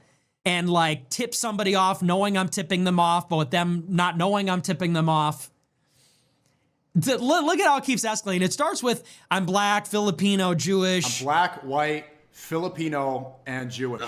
That's one. I'm actually, I found out perfectly. I'm 12.5% Jewish. I'm 12.5. My dad is a quarter black. My dad, right? Half Jewish. And all right, I want, I'm just gonna say it. I'm just gonna say it, chat. I'm just gonna say real it. last name, because you like to call me my real name. My real last name is Balantazi. And actually, my real last name. That's a Jewish name, bro. It's Jewish. If you Google it, that's my last name. So see, it went from I'm Jewish. I'm 12%. My dad, actually, my last name. I've said this publicly once before. I'm just gonna talk about it now. Yeah. I've never talked about it. Grandfather's last. It's a Hungarian. I had a Wikipedia, and then I know people are like calling me a family tree, and we found literally. It sounds like I'm trolling. We found on the Auschwitz website, on the Auschwitz Memorial, I have relatives of my grandfather with my last name, Balantazi, that died in Auschwitz. Like, I have my family is a product of the Holocaust, and I would not exist without it. And then it just keeps going and going and going. I'm Jewish. I'm 12%. My dad is I've never said this before, but my last name is Jewish. Oh, and actually, my parents died at Auschwitz, and I wouldn't exist without Auschwitz, and I'd like to go to Auschwitz. It just keeps, it's like, it's not even subtle. Like, it's just actually, bro's on his hands and knees begging for it. Bro's giggling and slipping it back in, reverse cowgirl style. Oh my gosh, I wouldn't exist without Auschwitz. I'd like to go to Auschwitz. Aiden Ross, give me my YouTube channel. But it's just like, and then he's going to sit there and say, Nick is super secretly Sephardic Jewish and doesn't hate Israel enough anymore.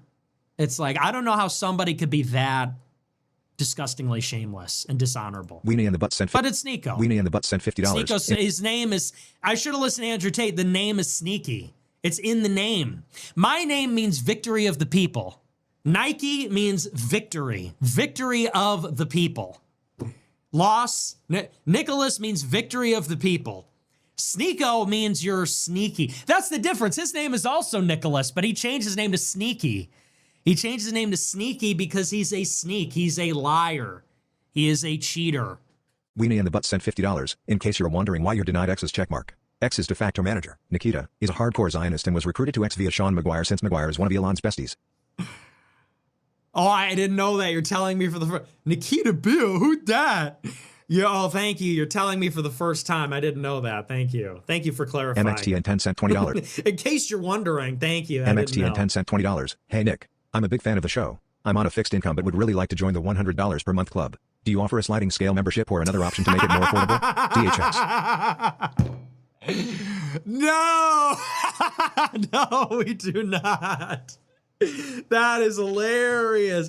It's called the $100 a month club, not the sliding scale food stamps club. It's not Section 8 club. That is hilarious. Hilarious sliding scale membership. Is there the Affordable Care Act? Can we get some affordable group chats, please? Group chats are becoming unaffordable. Group chats are now not within reach for the average college graduate. Group chats.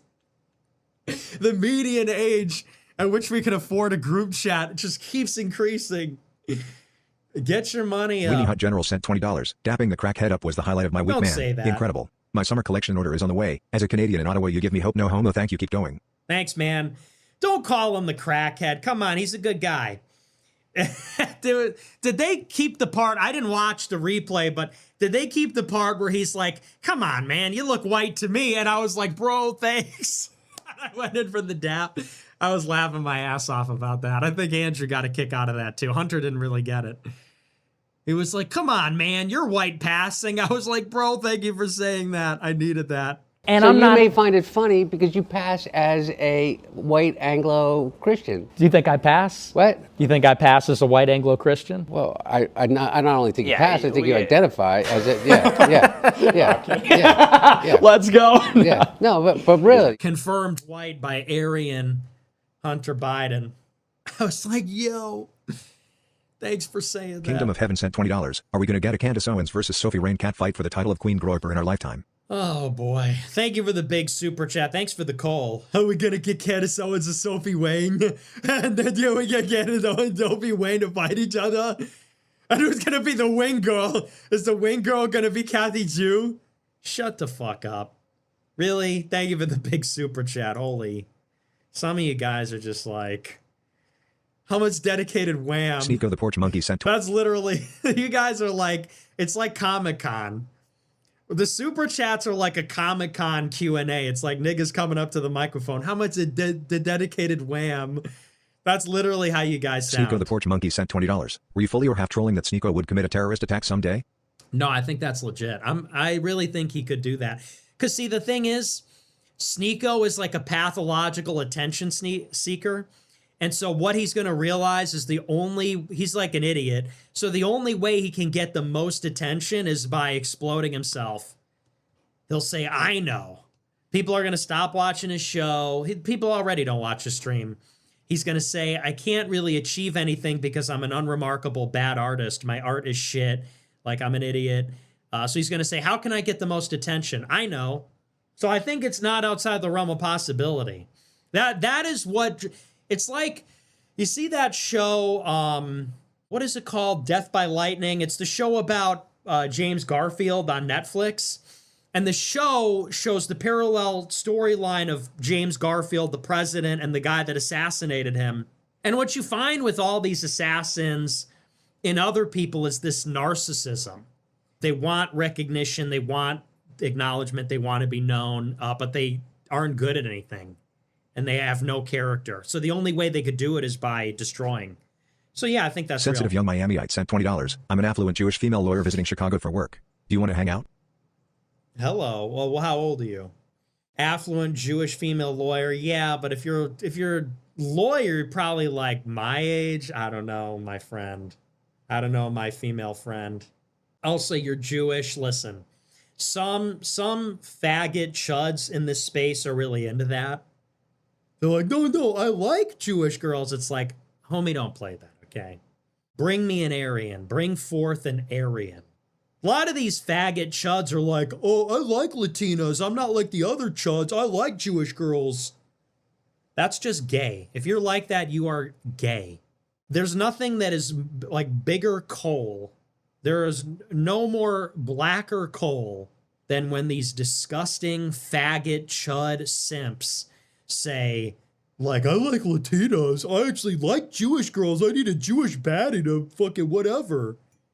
Like, kill yourself. Oh, I like Latinas. I need a Jewish baddie to fucking whatever. Shut up. Shut Pumpkin up. Man sent $50. Anyway, so yeah, I don't know about all that. I appreciate it, but I don't know. Pumpkin Man sent $50. Hey, I'm a truck driver and I'm in Forest Park for the weekend. Was wondering if the Brookfield Zoo was any good? That's your question? Is the Brookfield Zoo good?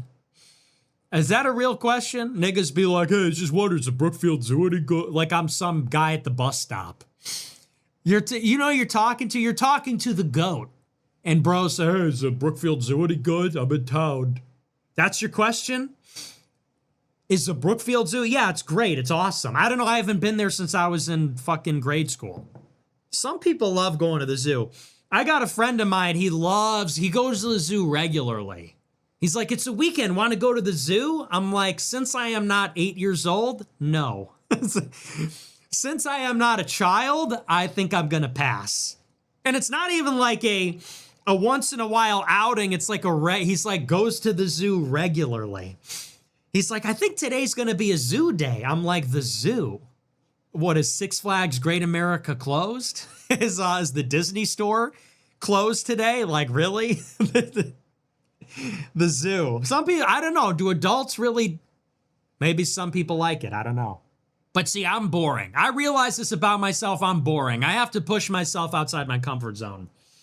I'm a boring fucking loser. If I had it my way, I would just sit at home all day. I don't like, people start bringing up outings and I just cringe. People say, let's go bowling. And I'm like the Clint Eastwood gif. I'm just like, no. Let's go bowling. Let's go to a bar. Let's go to a barcade in Wicker Park. Let's go bowling. Let's go to the zoo. Let's play tennis. I'm like, why? Why would we do that? Why would we do that? We could go to a restaurant and just have a meal and hang out. Let's go to the lake and do what? Play on our phone with glare? I'll play it on my phone at home. Okay, we do a lake day. We go to the deli, pack a bunch of sandwiches, bring some drinks, pile into the car, go to the lake. And then what do? Sit around?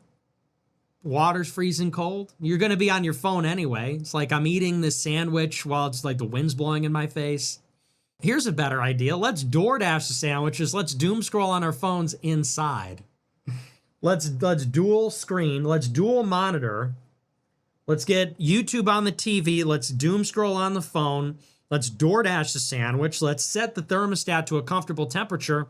And let's just sit in a big relaxing chair. How about that?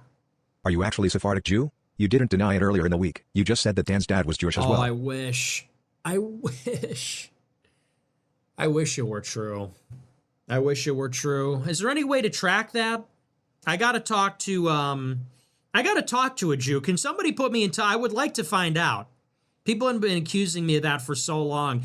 Because honestly, it would give a lot of credence to my theory that most people have no souls. And it's like, maybe the Jews are the only ones with souls. So wouldn't that kind of prove it? If I had a soul and none of you guys did, and I was Jewish and you weren't, wouldn't that kind of say it all? Doesn't it? Wouldn't it say it all also if all the prominent anti-Semites were Jews? All the anti-Semites that are notable, or like, wouldn't that kind of tell you something? Wouldn't that kind of prove Jewish supremacy? Like, the anti-Semites are like, Jews think they're better than everybody. Jews think that they're represented among all the major fields because they're gifted, but really it's because they're cheaters. What if all the biggest and best anti-Semites were Jews too?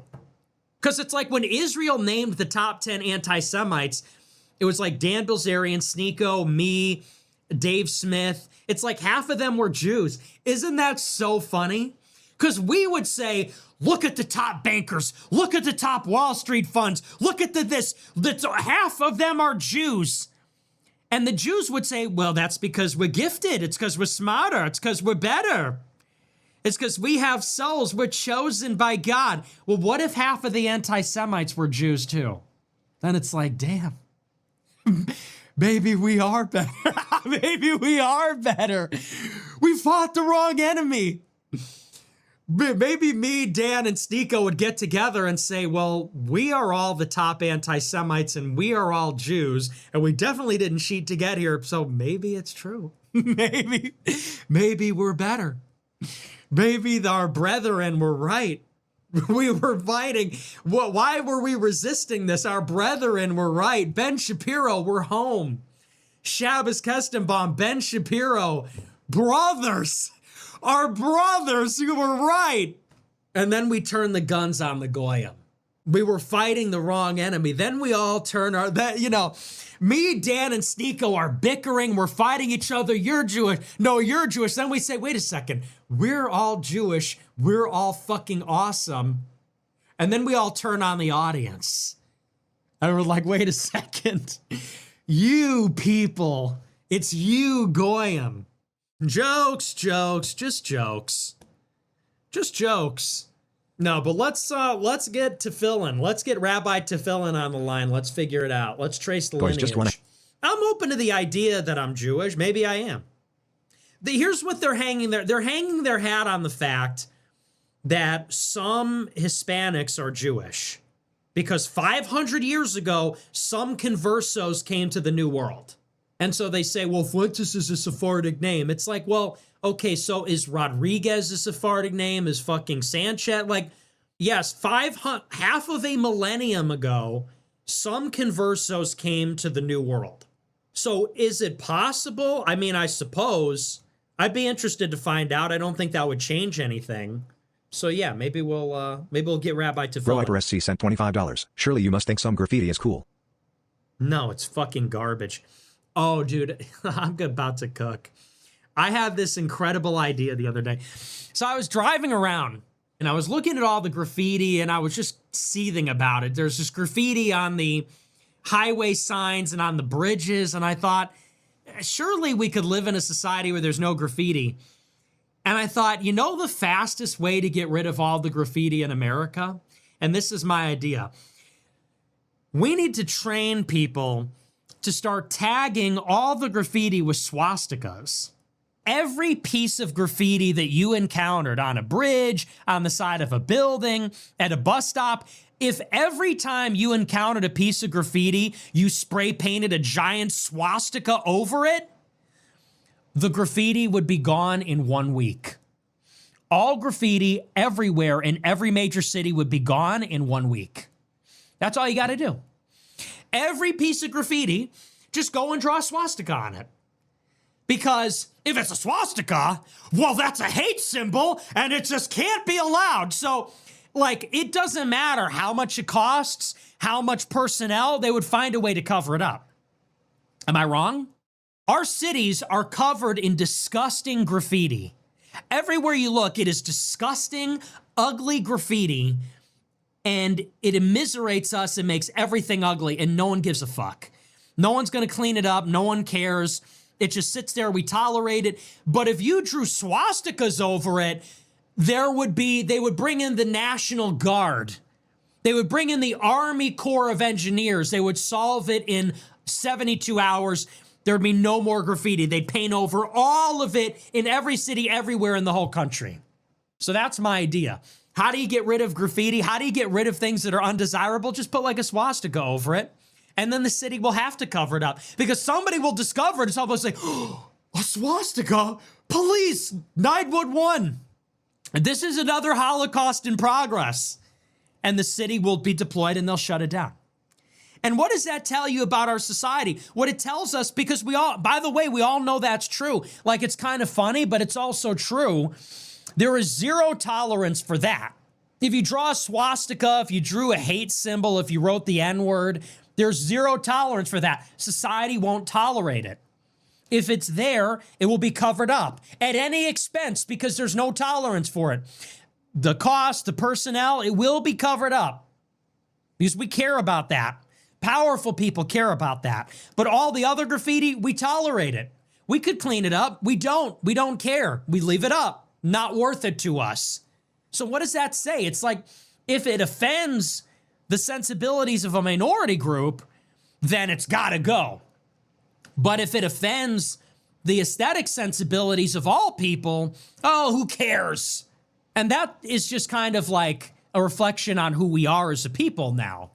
The city is immiserated by the stench and the filth and the decay and the visible signs of decline everywhere, but nobody wants to hold it up. Nobody wants to fix it. But anywhere, anytime somebody says or thinks or draws the wrong thing, oh, no tolerance, shut it down. And I had this idea because I was driving down the highway and I saw graffiti on a bridge. It was like under the bridge, like on a highway.